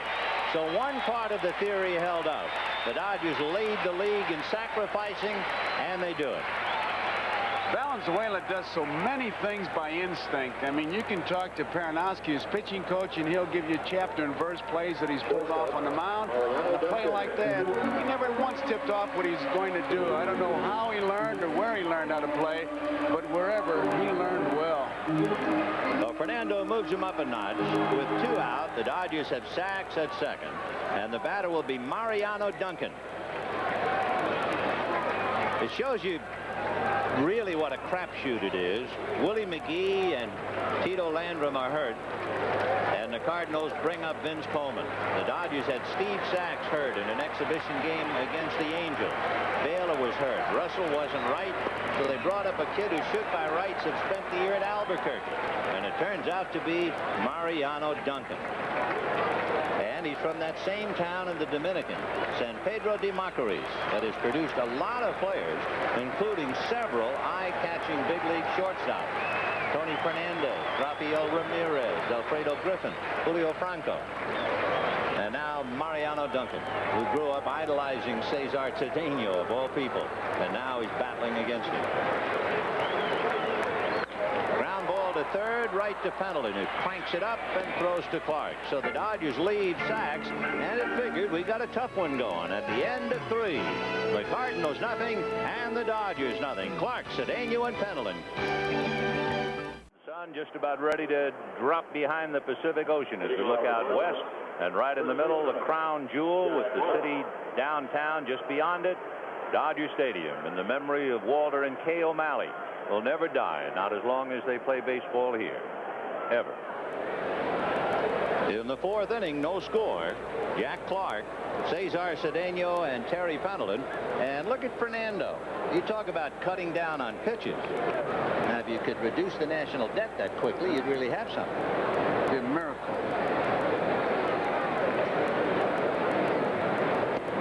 Strike to Jack Clark, who walked in the 1st inning.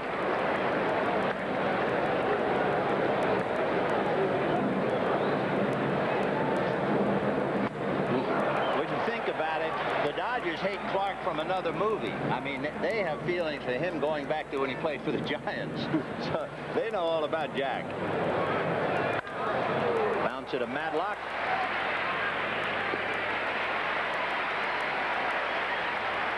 So Fernando has retired 5 in a row since Ozzy's single, 1 down. And the batter, Cesar Cedeno. Interesting, too, you know, we talk about Vince Coleman stealing 110 bases. You know that if you subtract Coleman's 110 steals, the Cardinals still lead the league in stolen bases. We don't talk about speeds. Well, Whitey has got such a system. 5 guys go at all times unless he tells them to hold, and 5 guys have to get the green light. So, I mean, everybody, including the trainer, appears to have the green light to go. Here's the 1-0 pitch on the way. Missed. 2-0. Did you love Lasorda's line talking about green lights and all that? As we look at the stolen bases through the years. The one that shocks you, you forget the 76 Oakland A's. They stole 341 in the really modern time with the lively ball. The others, of course, are back-aways. 2-0. And he's behind 3-0. Talked about the green light. Lasorda says he has a purple light that he gives to Socia, which means if you run, I'll kill you. Purple light. 3 balls and no strikes. Cedeno will run if he gets on. Pendleton on deck. And they let him swing 3-0. 3-1. There's only a few that get that as we look at Pendleton. Cedeno is one. Clark obviously is another one. He let Tommy Herr do it 3-0. 3 balls and 1 strike, the count. Sachs over to the right to fill up the middle. Screwball fouled away, 3-2. You might remember we talked earlier this year about quality starts, which is a very good news statistic. It really tells you about pitchers. Better than a lot of other things, especially since complete games have disappeared. Give you an idea, Tudor has 27 quality starts, Valenzuela 24. 3-2. Ground ball to Sachs. A quality start is where your starting pitcher goes 6 innings or more and allows 3 runs or less. So it's no surprise Dwight Gooden had the most. But it's an insightful statistic for starting pitchers. Rick Russell might surprise you. Rick Russell for Pittsburgh made 26 starts. 24 of them were quality starts, and that was a guy who was on the scrap heap. And I also liked he re-signed with Pittsburgh, said I owe him something. The butt up along third, a one-hopper barehanded by Madlock, and it is safe as Cabell evidently came off the bag. That's what Freeman is saying, you came off the bag. Cabell doesn't believe it, and as always, he's going to lose the argument. Here's the play.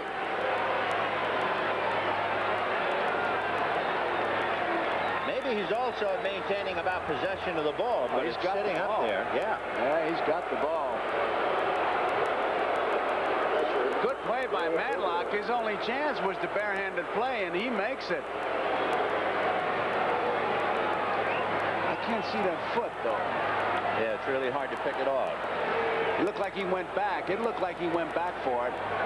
Well, we'll see how important that is now. Darrell Porter up there with Cabell on the bag at first, and Pendleton a threat to run. So a single to third.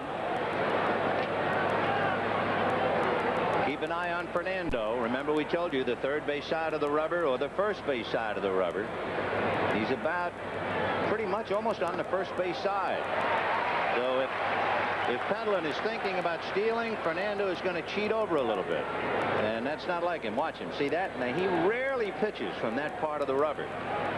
But that's a difference of almost 24 inches in throwing to first. Yeah, picked him off. Cabell down to Duncan. Duncan to Cabell. And they got him. And Fernando set him up. He cheated 20 inches to first base and picked him off. And he's got a good move, and it's the move that gets him. They can't read him, and they try to time it, and he just picked him off slicker than the whistle. That's where he hangs him, and Pendleton just couldn't wait anymore. The secret of that is Fernando's incredible balance, and it's scoreless for 3.5. Talk about breaking too soon. Watch, Fernando's looking at him, and Pendleton breaks right here. Look at there. He's got 3 steps, and all Fernando has to do is give it to Cabell. He just couldn't wait anymore. The body was ready to leave the shoes. The thing that Ron Peronowski always talks about is the incredible balance of Fernando Valenzuela. So many pitchers can get on one foot, lift up the other, and they have the equilibrium of a drunken stork. But for Fernando, he can seem to freeze like a statue, and when people do steal on him, they really almost blunder into getting him going the wrong way. They rarely is there a close play at second base. They either steal it easily or he hangs you out to dry, as he just did. And he made it a little easier, as we pointed out to you, moving over on the rubber. Now it's the Dodgers. Enos Cabell, Bill Madlock, and Pedro Guerrero. You got a dandy. No score in the fourth. Right.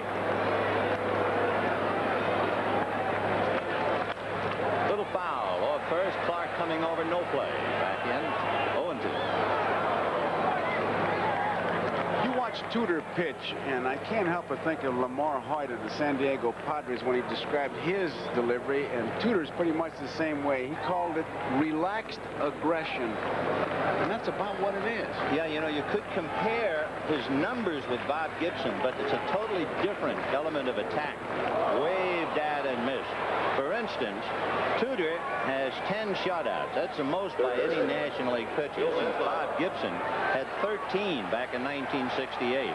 And you know, Gibson, like Tudor that year, struggled at the start of the year, where Tudor was 1-7 and turned it around. Gibby was 3-5 and wound up 22-9. But what scares me about Gibson when I talk about him in 1968, he had an earned run average of 1.1. How can you possibly pitch that good? It's impossible. Typo. It must be. Pulled a ground ball on the outside, and it's picked by Pendleton. I would expect Madlock to normally take that ball and go to right field with it. But he went out after it and pulled it and got away with it on the error by Pendleton. Seemed like Pendleton just waited for the ball. He was breaking to his left like he didn't pick it up really right away and just booted it. It's a major league error. He took that one quick step to his left. Watch it right there. Now he's got to come in like he really didn't see it that well.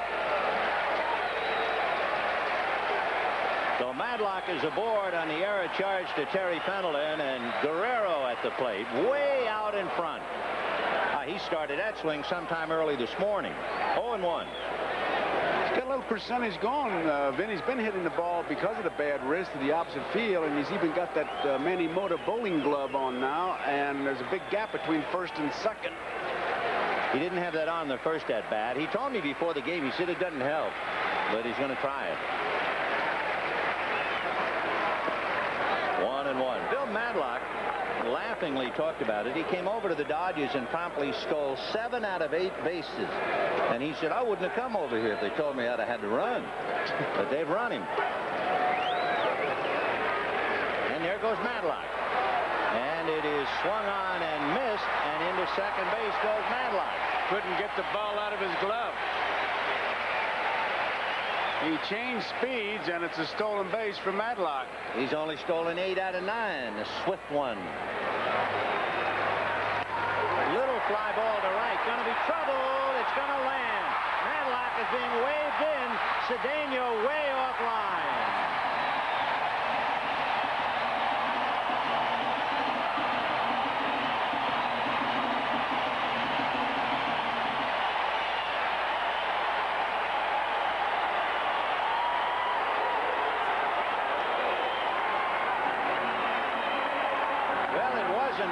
The modern-day ball player calls it a flare, a modest thing but thine own. A blue single to right for Guerrero and an RBI. Remember, he's had only 6 RBIs since the 7th of September. But he gets one tonight, and now here's Marshall. Marshall had a monstrous September and October. 39 RBIs. Fly ball down the left field line. Coleman coming and coming right across the line to make the catch, and holding on at first is Guerrero. So with 2 down, Guerrero at first and Mike Scioscia coming up. And of course, of all the players in the starting lineup, the top 2 as far as hit and run is concerned would be Mike Scioscia and Enos Cabell. But of course, Scioscia is facing a left-hander and a control artist. So we'll see what happens.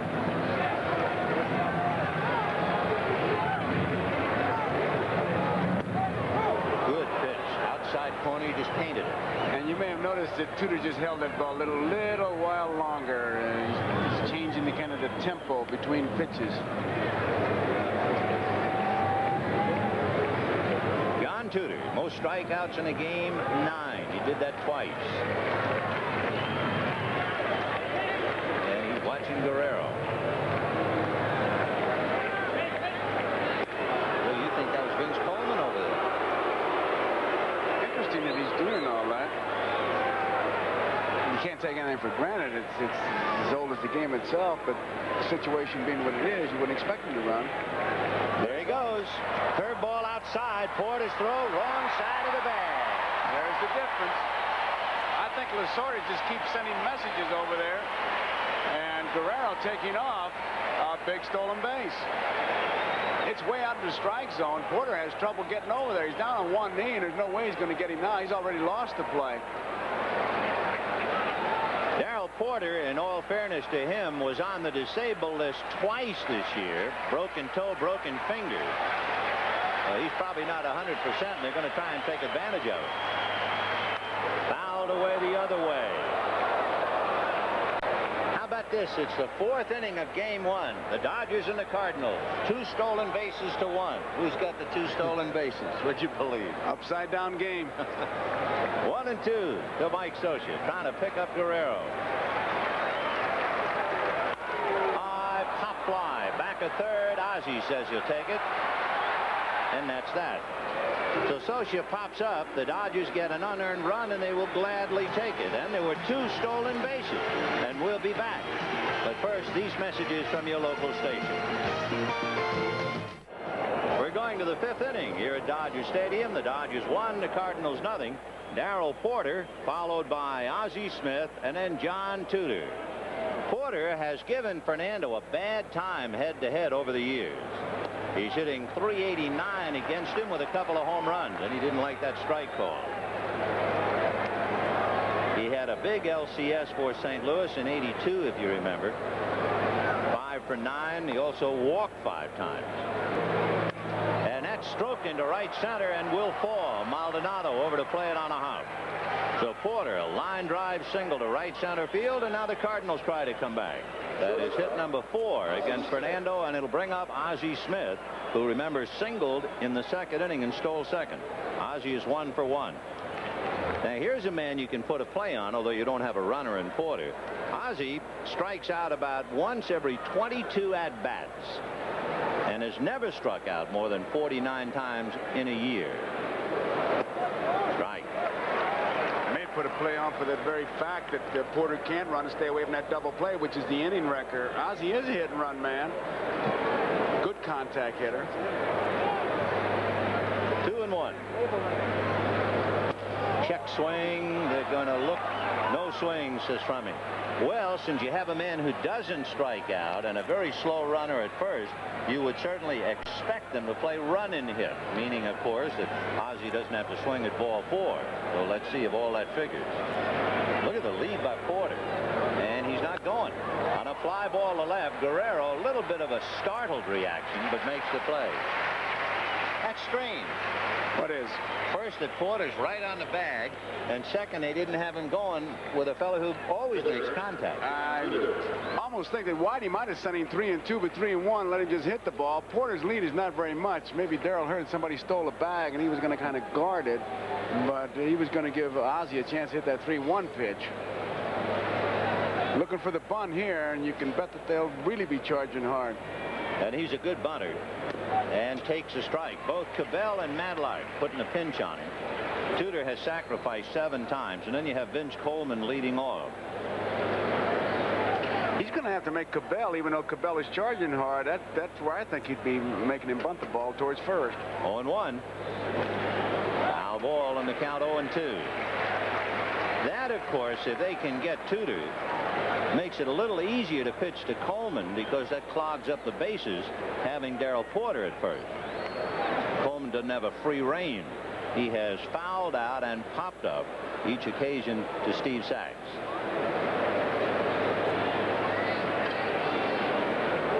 And he's bunting in the air, foul, and he is struck out. So John Tudor unable to sacrifice. That becomes a 3rd strikeout for Fernando.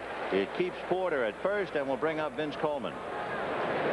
When Whitey Herzog sent him out in the spring, he said, I'm probably sending the Rookie of the Year back to the minors. Before you knew it, he was up here helping him win the division.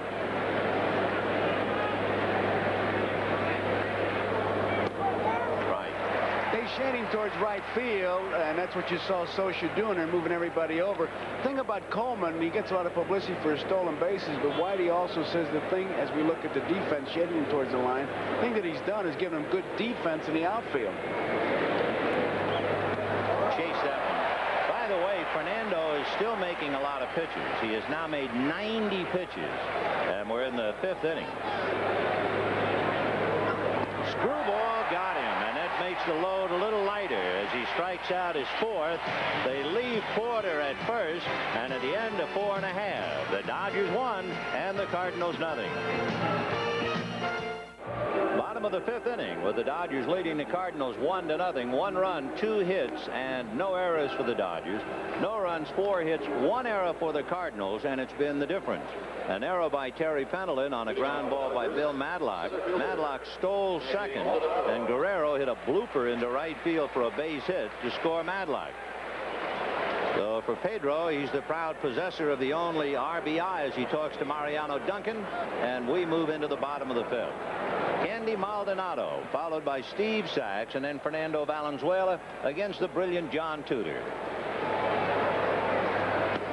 Just flipped that thing in there. 0-1.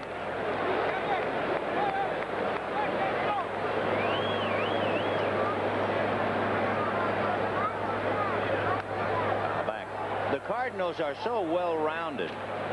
They are one of 3 with the best record on the road, and they are the best team in the National League at home.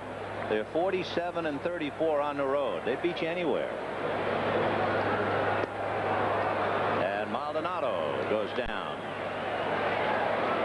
We mentioned that Tudor and Valenzuela had faced each other once before, and it was the only loss that Tudor resulted. That was the box score. As you can see, the Dodgers got 2 in the 1st and another in the 4th inning, and that was it. The game-winning RBI, Bill Russell. It was also a bloop into right center by Mike Marshall that had a lot to do with it. So neither side really wore the other out. And here's Marshall. Sachs up there now. It was Marshall who followed Guerrero, who had stolen second in the 4th inning. And it was Guerrero this time who had gotten the bloop off Tudor to drive in a key run. Sachs singled in the 3rd inning. Check swing and a 1-hopper to Clark. He'll do it himself. But it is still rather interesting, at least up to here. There have been 3 stolen bases in the game, and it's the Dodgers who have 2 of them. Ozzie Smith stole second in the second. Madlock and Guerrero each stole second in the 4th. And here's Fernando. When you compare the 2 teams, the Cardinals committed the fewest errors during the year, and the Dodgers the most. And yet it's a Cardinal error that is the difference. So it's a strange game so far. Doesn't hold up to paper.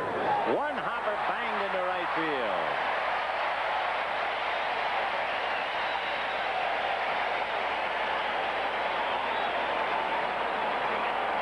Tudor was just trying to get ahead of him by throwing a strike, and Fernando wouldn't let him do it. He gets a good whack at it. He hits that ball hard past Jack Clark. No chance to get it. Well hit. Bittersweet for the Dodgers, of course. Valenzuela gets a base hit. That's nice. But, of course, he has a lot of pitching to do, and with 2 out, he doesn't have a chance to sit down. And Mariano Duncan is the batter. Duncan has grounded to second, grounded to third. 0 for 2.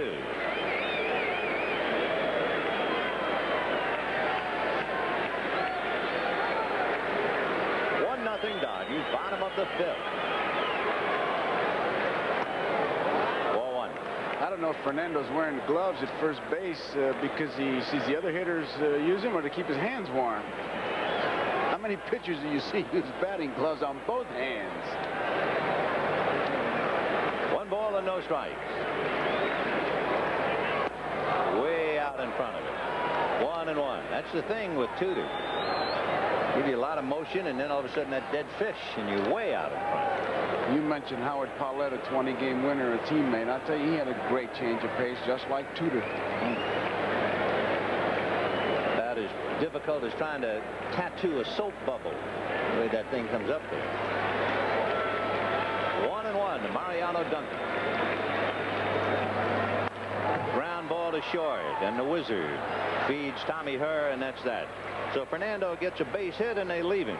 And at the end of 5, the Dodgers 1, the Cardinals nothing.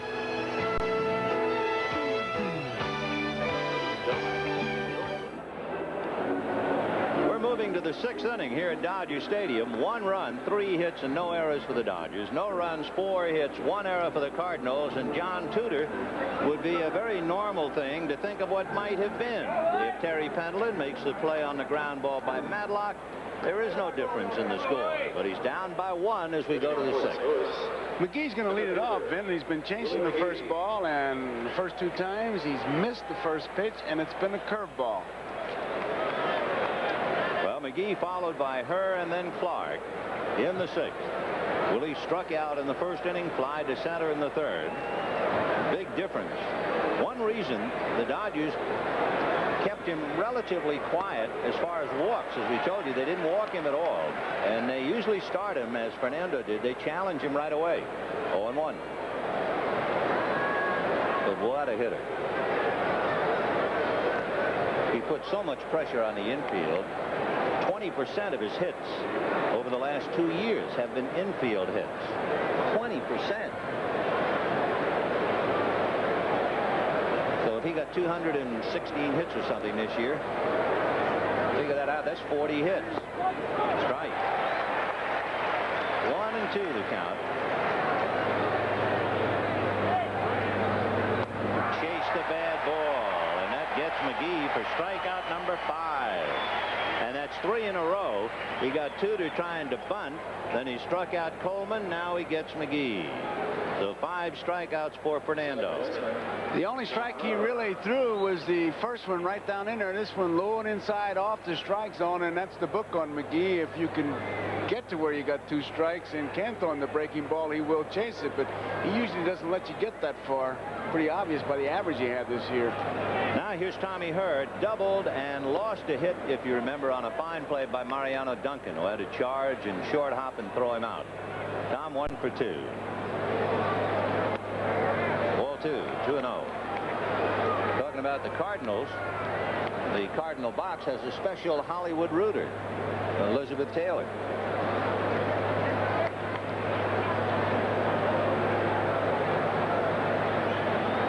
Dodgers 1, Cardinals nothing. Top of the 6th. Missed. So he's behind now 3-0. And of course you got Thunder on deck, Clark and then Cedeno. And a strike. Give you an idea of what a high wire act Fernando is doing. This is the 7th time he has gone 3-1 on a batter. He has walked 1 up the hill. Now 2. So the 1-out pass to Tommy Herr. And if you watch the Cardinals at all, you marvel at Tommy Herr. He gets on base almost all the time. I think he's missed 20 games this year where he has failed to get on base either by hit or walk. And there he is again. He's been on base 2 out of 3 tonight. And here's Clark. Jack walked in the 1st inning, rolled out the 3rd and the 4th. 0 for 1. The Dodgers playing deep. Maldonado shading in towards left center.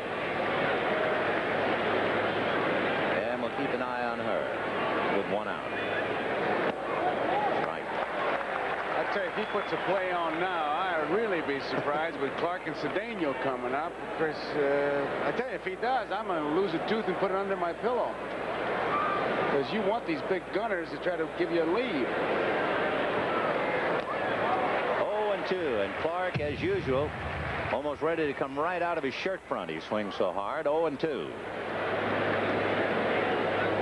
Screwball takes care of Jack Clark. Half a dozen strikeouts, and that means 4 of the last 5 batters Fernando has struck out. It is a big breaking pitch in a terrific spot, low, and he just swings over it. He had a good cut at it, went all the way around. He really set him up because all of the previous pitches, remember, were inside. Oh, yeah. And then he came the other way. He is not a thrower, obviously a pitcher. You can't put up the numbers that Fernando's put up there by just throwing the ball and hoping. Now here's Cedeno. Popped up, grounded out to Sachs each time. Strike. Taken all away for some reason. Boy, isn't that something? What an acquisition. All because Whitey Herzog had breakfast with pitching coach Jim Cott of the Cincinnati Reds. Ground ball to Sachs. He'll go the short way. In fact, do it himself. He was looking for Duncan, but he was too far over in the hole. So Herr walks, and they leave him. And at the end of 5½, Dodgers 1, Cardinals nothing. Mr. Peter Uberov and his lovely wife, Jenny, the commissioner of baseball, and his bride here taking in the festivities. Last time I saw him on camera, he was putting on a raincoat in Toronto. And he is back here in Los Angeles. They are applauding Diamond Vision, which just showed a picture of Elizabeth Taylor. Meanwhile, the commissioner brought the final along with him. Toronto 6, Kansas City 5. Al Oliver's pinch RBI single won it for the Jays. Now to present matters. Bottom of the 6th, 1-0 Dodgers. Enos Cabell, Bill Madlock, and Pedro Guerrero. Cabell hit back to the box and struck out. Pendleton shortens up a little bit near the bag at 3rd. And the outfield fanned out all the way. Big bouncer, and Pendleton just did get it. Terry is 5'9", and when he shortened up, that risked it, but he was able to go up in the air because of those tremendous thighs of his. Pendleton with great legs, and he can up the ladder. Good spring in those legs. Funny kind of kid, too. He says, I use the Ozzie Smith theory of hitting in the field. If I don't get any hits, nobody else is going to get any either. Good play. He's from Southern California. Terry is certainly well known around these parts. Here's Bill Madlock. You might be interested in the Southern California connection. Terry Pendleton is Port Hueneme. Tom Nitro is from Artesia. Bill Campbell from Corona High. Off speed for a strike. Brian Harper's from San Pedro. Ozzie Smith from Compton. Todd Worrell from Arcadia. And Coach Nick Labus from Laverne. 1-1. Ground ball to the hole, and there's Ozzie, and he lets it get away. And Madlock is going to go for 2. The throw can't pick up by Ozzie.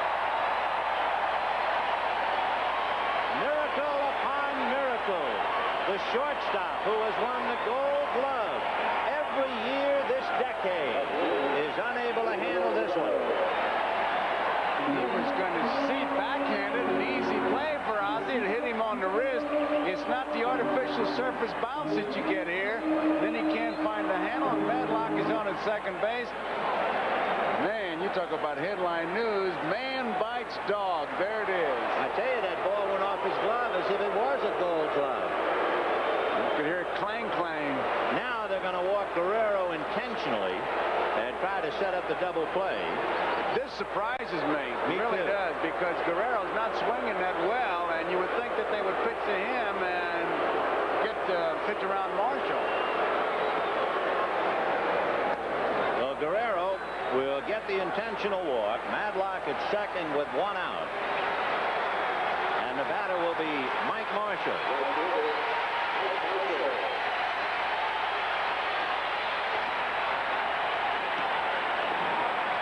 Down in the bullpen, Campbell and Daly are loosening up. And here is Marshall with Madlock at second. Guerrero at first. Also, I thought Tudor is due to bat fourth in the seventh inning.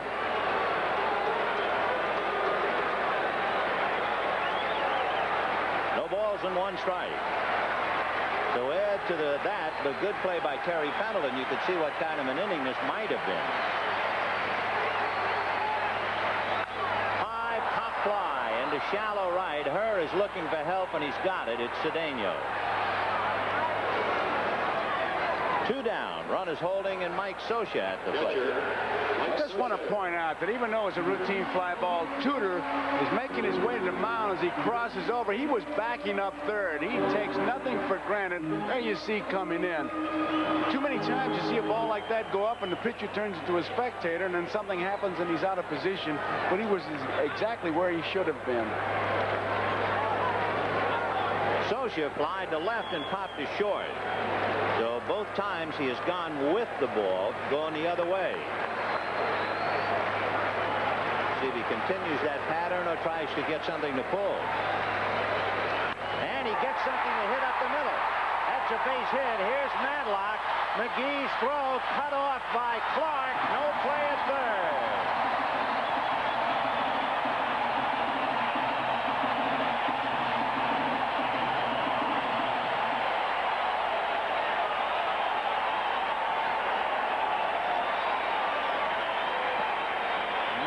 Can throw you out. He has an adequate arm, not an outstanding arm, but that was not a good throw. It was not a good throw. It was cut off, and Pendleton was up, and when it was cut off, he was not in position, and now it's first and third. So Candy Maldonado trying to add to a 2-0 Dodger lead. Maldonado flied to right and struck out 0 for 2. Bill Madlock has scored both runs for the Dodgers. And that's fouled away off to the right.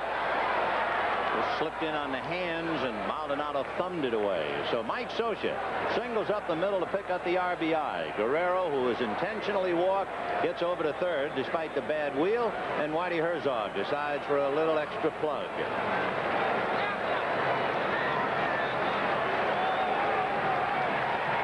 Tommy Lasorda, 2 runs richer than when he came to the ballpark. 2-0 Dodgers. And a bunt by Maldonado. Pendleton to the plate, hit his pitcher. He hit Tudor. Tudor was trying to cut across, and the throw hit Tudor. You talk about a Halloween inning. Look how disgusted John is.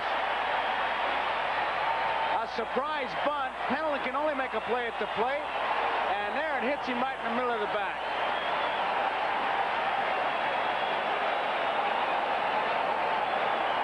It's not a Rembrandt, but it still counts. Look at Tudor trying to get out of the way, and it hits him. That's the first time I've seen a hit off both pitchers. Maldonado with 2 outs, a surprise bunt. Now they're going out. Gene Gieselman is going out to talk to his pitcher because Tudor took a nasty crack. The ball was, I mean, it was thrown hard. It wasn't a lollipop, and you can see that Tudor really took a stinger. And it was the only play that Pendleton had. He had no chance to get Maldonado. He had to go to the plate and hope to get Guerrero, but there was Tudor trying to get out of the way. So it is 3-0 Dodgers, a somewhat bizarre play between third and home. Tudor will get a chance to warm up here to see if he's okay as Whitey Herzog and Gene Giesel will make their way off. I tell you, it's been interesting, but it would be an understatement to say that. Everything that can possibly happen seems to have happened. Well, Bill Madlock has carried in two. Lasorda cheerleading with a 3-0 lead. Steve Sachs, the batter. Not much speed out there, however. Socha at second, Maldonado at first. And remember, Tudor is due up fourth when the Cardinals hit in the 7th inning. So this might be his last inning of work anyway. And that's hitting to left center field, and it's going to go. Base hit. 1 run is in. They will hold Maldonado on a double by Sachs. 4-0 Dodgers.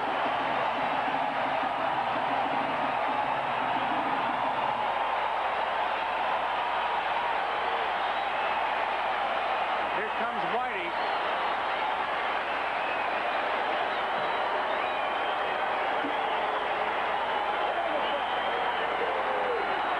Dodgers 4 runs, 7 hits, and no errors. And the Cardinals no runs, 4 hits, and 1 error. And Herzog gesturing with his nodding. Let's see, does he want Daly to come in to pitch to Valenzuela?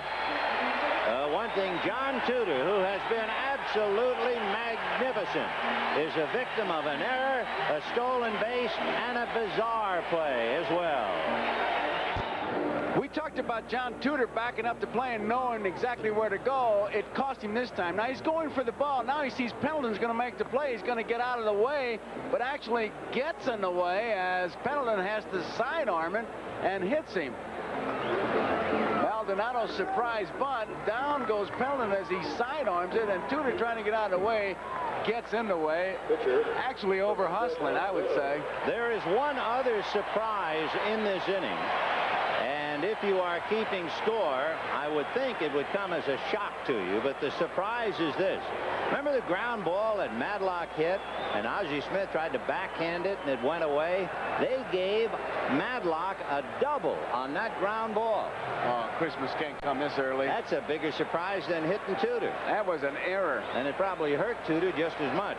Well, here's Fernando against Ken Daly. 0-1. Here's the play, I think, showing you Ozzie Smith that this is a double. I'm an astronaut. Are you kidding me?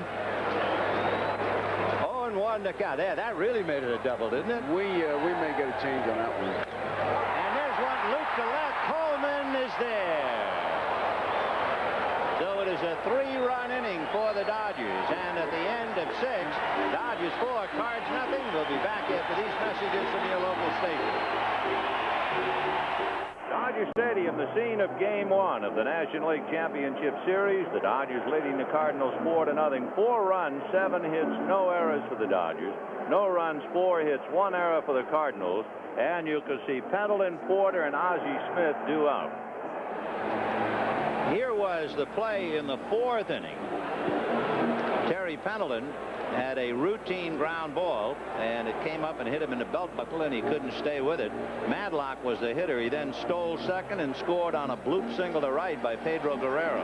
And then the Dodgers got 3 in the 6th to chase Tudor, although Tudor was chased as much, I think, by the throw by Terry Pendleton as anything else.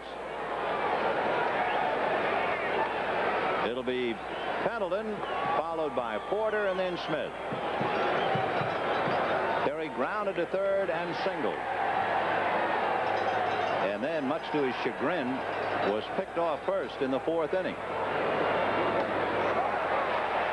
I would think, too, that some of these Cardinals who are from Southern California put a little extra pressure on themselves, playing in your own neighborhood. He's from Port Hueneme, and we listed all the Southern Californians on the Cardinal Club. That fella yawning didn't have too much pressure on him. What a time to catch him, poor guy. 1-1. You know, the way Fernando started out, didn't think there was a chance for him to get a complete game, but he is one of the best closers in baseball. He goes to the whip in that 7th, 8th, and 9th.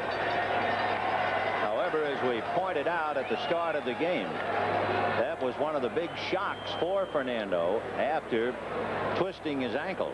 He was unable to close 4 games in a row with leads. You can see where he ranks in shutouts with John Tudor, #1. And there's a shot into right center, base hit. So Terry Pendleton singles. It got so that Fernando began to ask people, what am I doing in the 6th? Why is it always the 6th or 7th inning? And believe me, he's thinking that right this second. He's one of those guys that never looked at a bullpen, but you could go into a streak like that, and the bullpen is stirring right now. Tommy knows it. And here's Darrell Porter, struck out and singled, and he hits Fernando well. Now back. You got to say this for the Cardinals. They're trailing by 4, but they're not taking anything. Pendleton went up and took a whack at the first pitch, missed it, and then got a base hit. Porter got a high pitch, and he went to work on it. Tom Niedenfuer begins to throw in the Dodger bullpen. 0-1. Half swing. 0-2.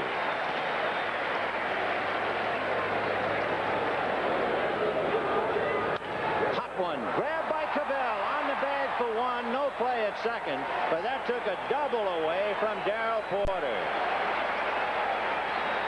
As soon as Enos touched the bag, that removed the force, and he knew he couldn't get the ball down there for a tag. Good thing he's a right-handed thrower. He gets that big glove over there and gets it. Hey, you see what he did? I did. Yeah, he tagged with the wrong hand. He didn't have the ball. Watch this. What else is going to happen in this game? This is a Houdini play. Watch this. One for me and one for there. you. Gotcha. That's a gotcha. Of course, he has a black belt in gotcha. And with 1 out, here is Ozzie Smith. Are you going to tell Bruce from me? You can say nothing. Not me. It'll be our secret. 1 ball and no strikes to Ozzie, who singled and flied to left. Should have been charged with an error, but wasn't. And the reason we say he should have been charged with an error, that totally wrecked the 6th inning for John Tudor. Line drive, left field, base hit. Charging Guerrero, they're going to hold Pendleton, and Pedro runs it in to make sure Ozzie Smith stands at first. That's that 4-run lead. Pendleton trying to draw it, though, and Pedro brings it in. We're, of course, kidding about the Cabell play. If he touches it at all, the guy is out. Sure. Tito Landrum coming up. Now, that World Series play when Bernie Carbo scored, that was a whole different thing. You had to tag him. All he had, Cabell had to do was to tag the base. Tito Landrum. That tells a lot, boy. Tough time walking up the bench, but especially in a league championship series. Hitting for Ken Daly. Runners at first and third. 1 out, 7th inning. And the Dodgers leading the Cardinals 4-0. And Fernando now in the 7th inning blues. Base hit and a run. And you can bet the Dodgers and Fernando are squirming. It looks like another one of those 7th innings. And it never used to be that way. He's made 109 pitches and over 100. They were going to start checking him, and here comes Lasorda. So even though he has been a good closer up until this little streak you talked about, Vin, Tommy's got that big guy out there, and 4-1 ball game. He's going to make the move right now.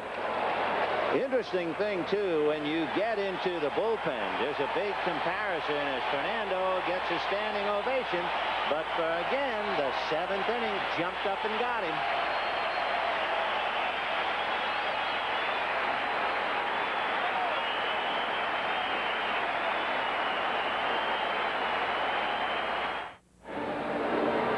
This telecast is presented by authority of Major League Baseball and may not be reproduced or retransmitted in any form without the express written consent of Major League Baseball. We have tried to give you as many angles going into this league championship series as possible, the difference between the two teams, etc. Here's one that certainly bears remembering for as long as this series continues. When you look at the bullpen, in the month of September and the week in October, for that period, the Los Angeles bullpen lost 11 games in that stretch. The Cardinal bullpen lost 15 games all year. Left fielder, Vince Coleman. Tom Niedenfuer, who has become the mainstay, had a very bad stretch throughout September, where he allowed runs in 8 of his 12 appearances. In fact, he allowed 14 earned runs in 17 innings. Probably a case of the bullpen getting tired, but he is certainly no lead pipe cinch. And with 2 on and 1 out, Madlock plays up, and the hitter is Vince Coleman. Ground ball to the left of Duncan. He has it on the bag to first. Double play.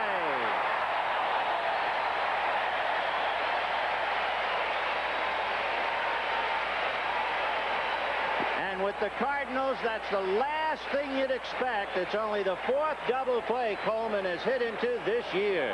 1 run, and it's 4-1 at the end of 6 1/2. Baseball salutes the Royals' Dan Quisenberry and the Expos' Jeff Reardon as the game's top relievers. Reardon won the National League Relief Man honors for the first time, while Quisenberry won in the American League for the 5th time in 6 years. Congratulations to these 2 top relievers, recipients of this year's Rolaids Relief Man Award. The preceding message was furnished by Major League Baseball. Presenting the 1985 National League Rolaids Relief Man of the Year Award is John Carroll, Vice President of Warren & Lambert, maker of Rolaids. Thanks, Mel. Rolaids never forgets what relief means, so we're proud to recognize the league's top relief men with this award. This year, Rolaids spells relief, Man of the Year, Jeff Reardon. Thank you, John. I'd also like to thank Rolaids, and it's nice to know they appreciate us relief pitchers. I also like to thank my teammates. Without them, I couldn't have won this award. I think it was Disraeli who said there are lies, damned lies, and statistics. And when you look at the Dodgers and the Cardinals, the numbers really don't make sense. Who has the most stolen bases? It's the Cardinals, so naturally in the game it's the Dodgers. Right. Who has the poorest fielding team? The Dodgers. So who makes the most errors? The Cardinals. And so it goes. The only numbers that count are on that scoreboard. The Dodgers have 4 and the Cardinals have 1. Coleman hitting to a double play is one of those plays, though, that I think affects the whole ball club. They'll be talking about it. That's the last thing you would expect. It One sure pitch, Coleman a double play. That's another statistic. The Cardinals hit into the fewest plays all year. And Bill Campbell coming out of the bullpen. Of course, Whitey uses his bullpen. It's called bullpen by committee. And he'll use everybody if he has to. 4-1. Popped up on the right side, and it'll be Jack Clark.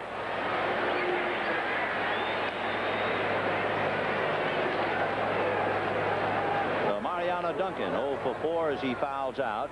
However, he came up with a big play on that hard ground ball by Vince Coleman and turned it into a double play. Here's Enos Cabell. Cabell hit back to the box, struck out, grounded to third. And, of course, he figured, because he made an excellent play defensively on the ball hit by Porter in the 7th inning. If he doesn't make the play on Porter, that's a big inning for the Cardinals. Remember, Pendleton had singled, and then Porter might have had a double. Smith and Landrum followed with singles, but because of Cabell's play, they had to settle for just 1. He made the great play in the pickpocket tag. The fake tag.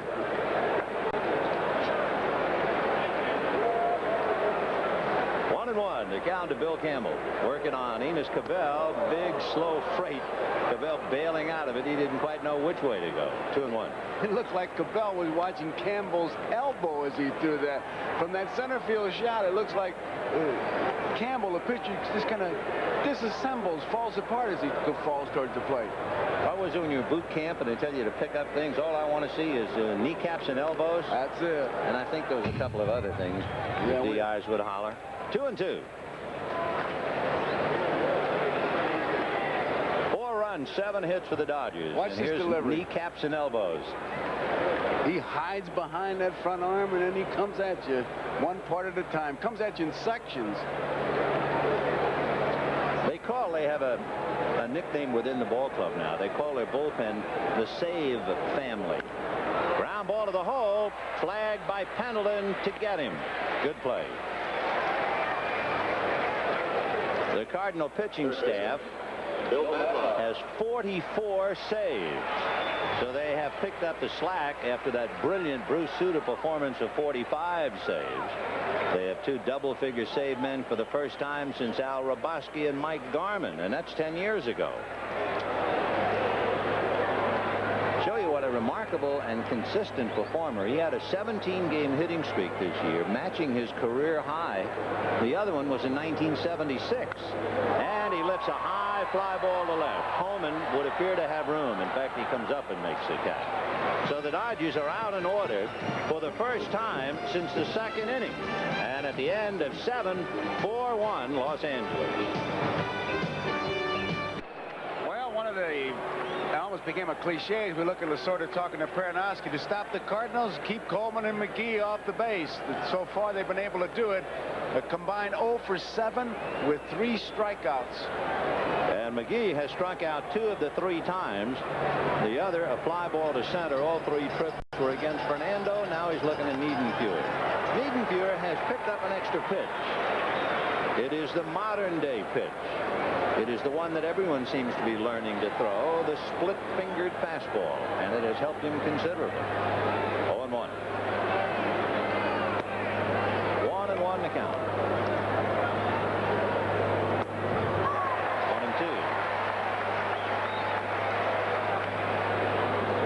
That had to be in the 90s, I was going to say. That was the best fastball he's thrown, 91 miles per hour. That's the license plate on that one that just went by. Fisted foul off third and out of play. I think one of the things about Niedenfuhr, too, that's overlooked is how well he spots the ball. He's got good stuff, but he's got a pretty good idea what he's trying to do. And McGee, tain't funny, McGee, as he strikes out for the 3rd time. Was that one of your better swings? Really looked like it was completely fooled, just trying to foul it off, hoping to stay alive. I think he wants to tape that and use it as a clinic. Now the batter is Tommy Herr. Double to left, grounded out, good play by Duncan, and walked in the 6th inning. So Tommy 1 for 2, hitting 500.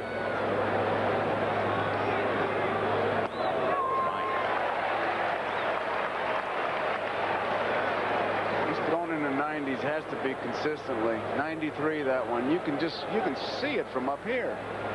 The ball's bending in the middle like somebody's pouring milk. I lost interest in that speed gun. Ground foul. When? The Dodgers are playing in San Diego,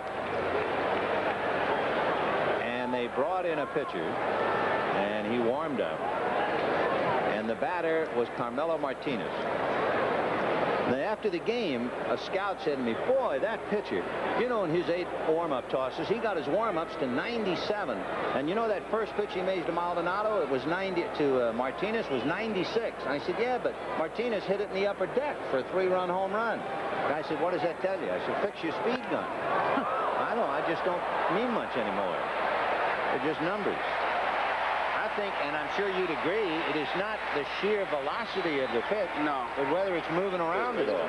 Well, a speed gun can tell you how fast, but it doesn't tell you if the ball is moving. Right. The ball's got to move. On the one that the guy threw Martinez, it moved, but the wrong way. It tore out a row of seats. Right. Here is Jack Clark. Walk, grounded to third, struck out, 0 for 2.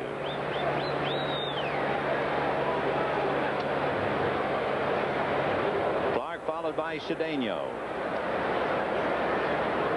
And a good bunt because Matlock was very deep. No play. You can see what Clark is thinking. They need 3 runs. He wants to get on base. Maybe Cedeno will pop one and be 1 run behind. He had a cinch base hit if he gets it on the ground. And he's not trying to pad that average. He just wants to get on, hoping that lightning can strike. Good play. The speed gun is like looking at the hit column. The Cardinals have out-hit the Dodgers. Cardinals now have 8 hits, the Dodgers 7, and the score, Dodgers 4, Cardinals 1. Cedeno has popped up to Sachs, grounded to Sachs, and grounded to Sachs again, so he's got that play down cold. You know what I thought you were going to say? It was like the game-winning RBI. Oh, it tells you something, but it really means nothing.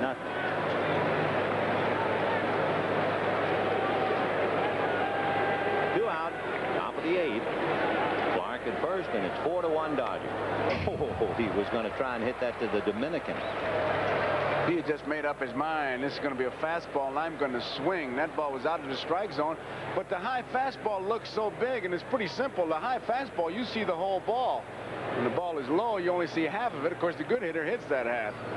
The bad hitter misses the whole ball. You know what, in retrospect, I'm a little surprised at the Cardinals, because they are certainly as aware of it as I am and you are about Fernando and his ankle. Big chopper to Madlock. It's a fair ball, and the throw to Cabell. Daddy Longlegs over there open up like a pair of scissors. We talk about the surprise of the Cardinals after we take another look. First, Madlock has to go up, and watch Cabell open up those scissors. And at the end of 7.5, 4-1 Dodgers. Cabell really did a stretch job on that last play, and I guess watch it here. Now he does something else. Look at the glove reaching out for it. Too many times you see a guy stretch, and then he's got the glove next to his body in tight, and he loses whatever he picked up with the stretch.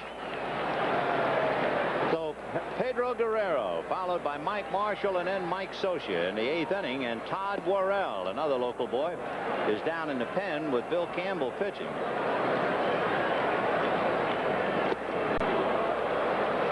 You know, after looking at him all year, I can't believe the swings I've been seeing him take tonight.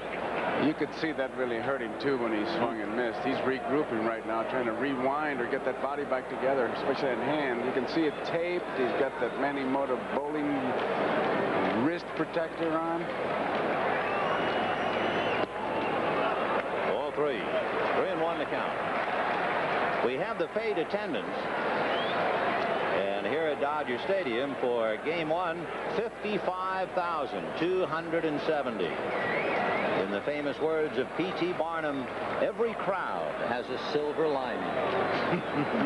There's a lot of silver here. Oh, boy. 3-1. Ground ball to the hole. Base hit.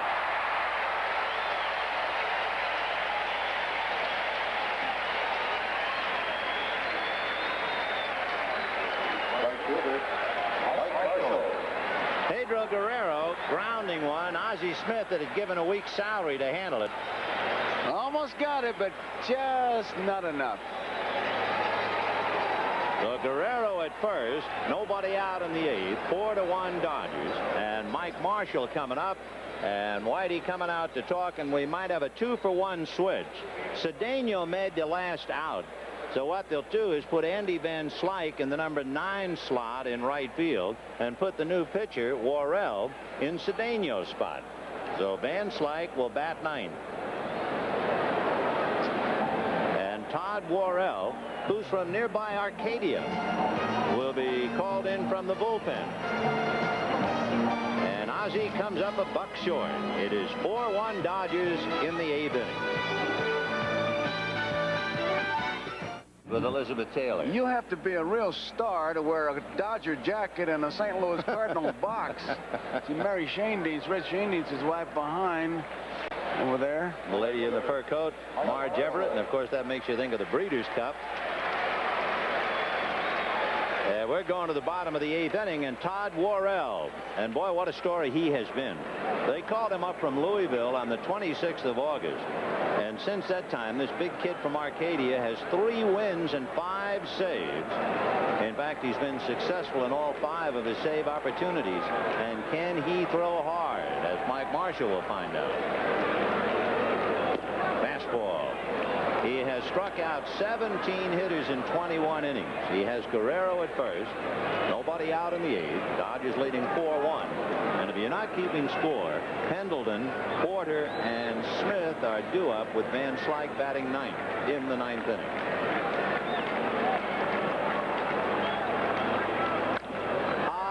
fly down the right field line. Van Slyke's going to get his feet wet right away in foul ground. We told you earlier about how Mike Scioscia blocks the plate. Look at this collision with Jack Clark. Watch. And it knocked Scioscia unconscious. And Clark was groggy and went down for the mandatory 8 count. Fortunately, both men recovered, but it was a terrifying collision at the time.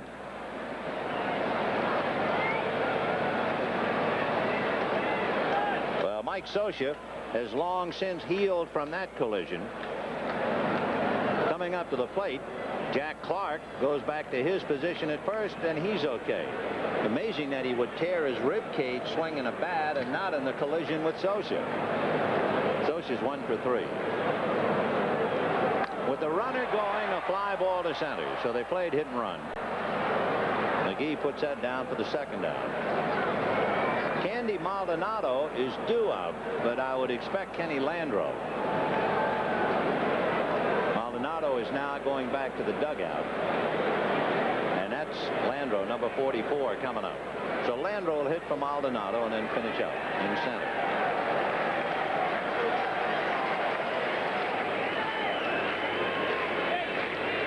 Landreau has not been a good hitter coming off the bench.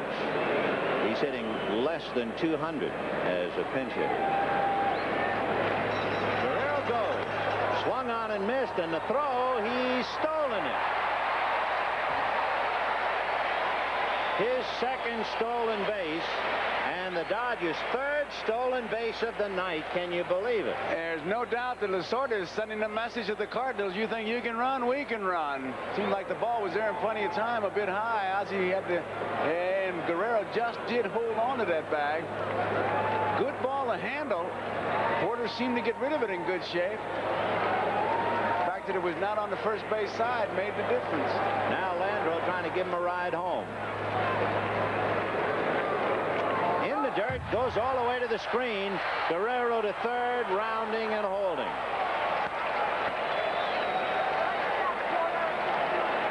What's he got in his left hand, Guerrero?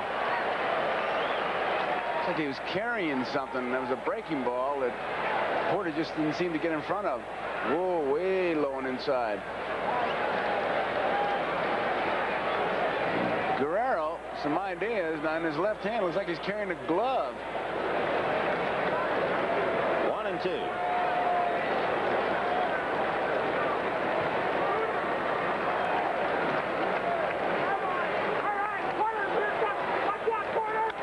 High fly ball to Willie McGee. So they will leave Guerrero at third. And in the 9th inning, Pendleton, Porter, and Smith. Dodgers 4, Cardinals 1 at the end of 8.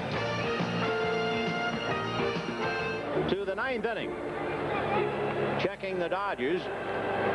Did not appear to be any changes. Naturally, we told you Landreau hit from Maldonado.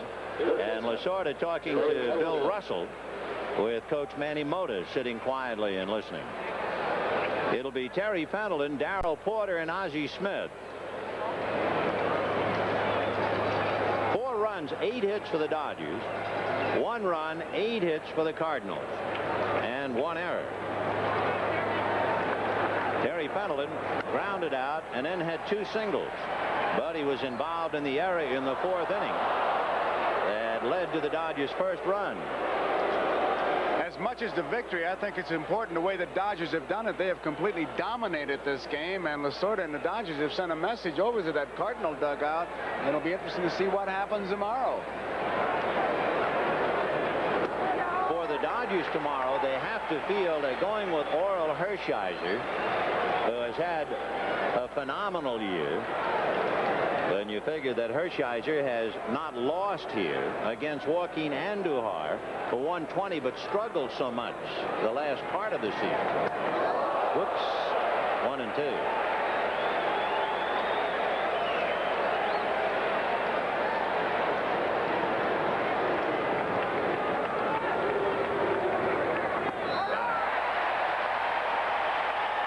That is the second strikeout for Tom Niedenfuhr and the 8th Cardinal to strike out.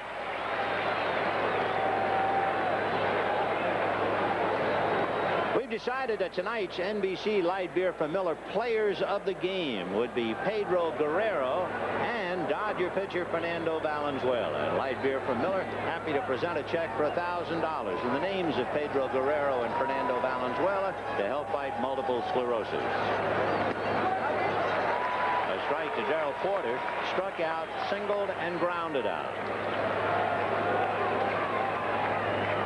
On deck, Ozzie Smith. When the Dodgers won 7 of 12 during the regular season with the Cardinals, they won 4 of the 6 here at Dodger Stadium. And as we pointed out, in 8 of those 12 games, the Dodger pitchers allowed the Cardinals 3 runs or less. And of course, as you see, they've allowed just 1 tonight. 1-1. That's it.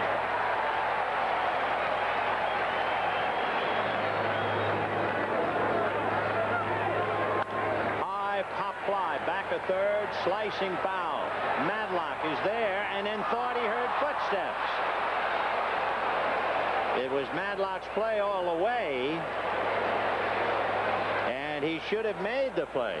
He had plenty of time waiting for it. He's going to make it here, and all of a sudden he hears something. He says, well, I'll get out of here, and he does. And that's a mistake. Now we'll see what happens, whether Porter can cash it in or not. Madlock has been fortunate tonight. He got aboard on an error by Pendleton, stole second and scored. Got aboard on a ground ball that was charitably ruled a double off Ozzie Smith's glove and scored. And now Madlock shies away on a foul ball, and we'll see what Porter does. No error on the play.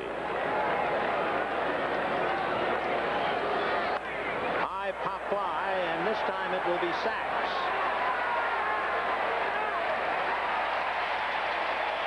Remember the old days? If a fella made a bad play on a foul ball, you deferred judgment. And if the hitter then got on base, then you charged the guy with an error. But they wiped that out of the book. Then, of course, there's been a discussion on that play where there ought to be a team error if 2 men get together and back off. But baseball has resisted one change, and they have made a change in the other. So the Cardinals are down to their last out. Ozzie Smith.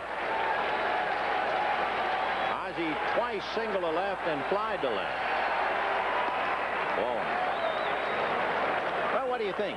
You can't think Whitey's down very much when he's got a 20-game winner going tomorrow night. No way. You got winners and you got losers, and you got to win 4 to win this thing. And boy, that's a big difference. Instead of best 3 out of 5, making it 4 out of 7. 1-1 to count.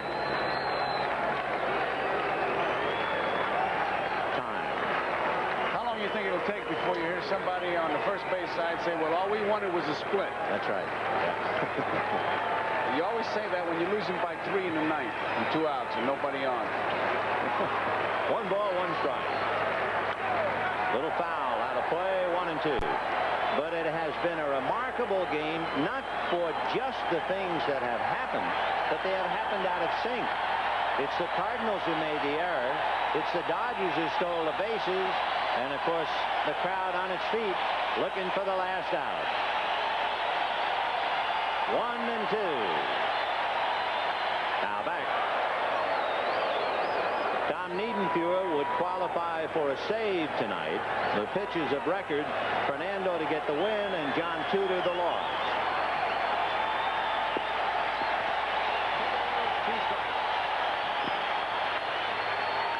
High pop foul, and it's Duncan saying, I got it, and he's got it. Again, we'd like to remind you to stay tuned following your local news for an NBC News special report, Hijack Justice with Tom Brokaw, followed by The Tonight Show starring Johnny Carson and Late Night with David Letterman. On the West Coast, the news special, Tonight Show and David Letterman will be seen starting at 11:30 p.m. 4 runs, 8 hits, and no errors for the Dodgers. 1 run, 8 hits, and 1 error for the Cardinals. Tomorrow night, Game 2, Joaquin Andujar and Oral Hershiser. Hope you'll pull up a chair and be with us. For Joe Garagiola, this has been Scully, wishing you a very pleasant good evening.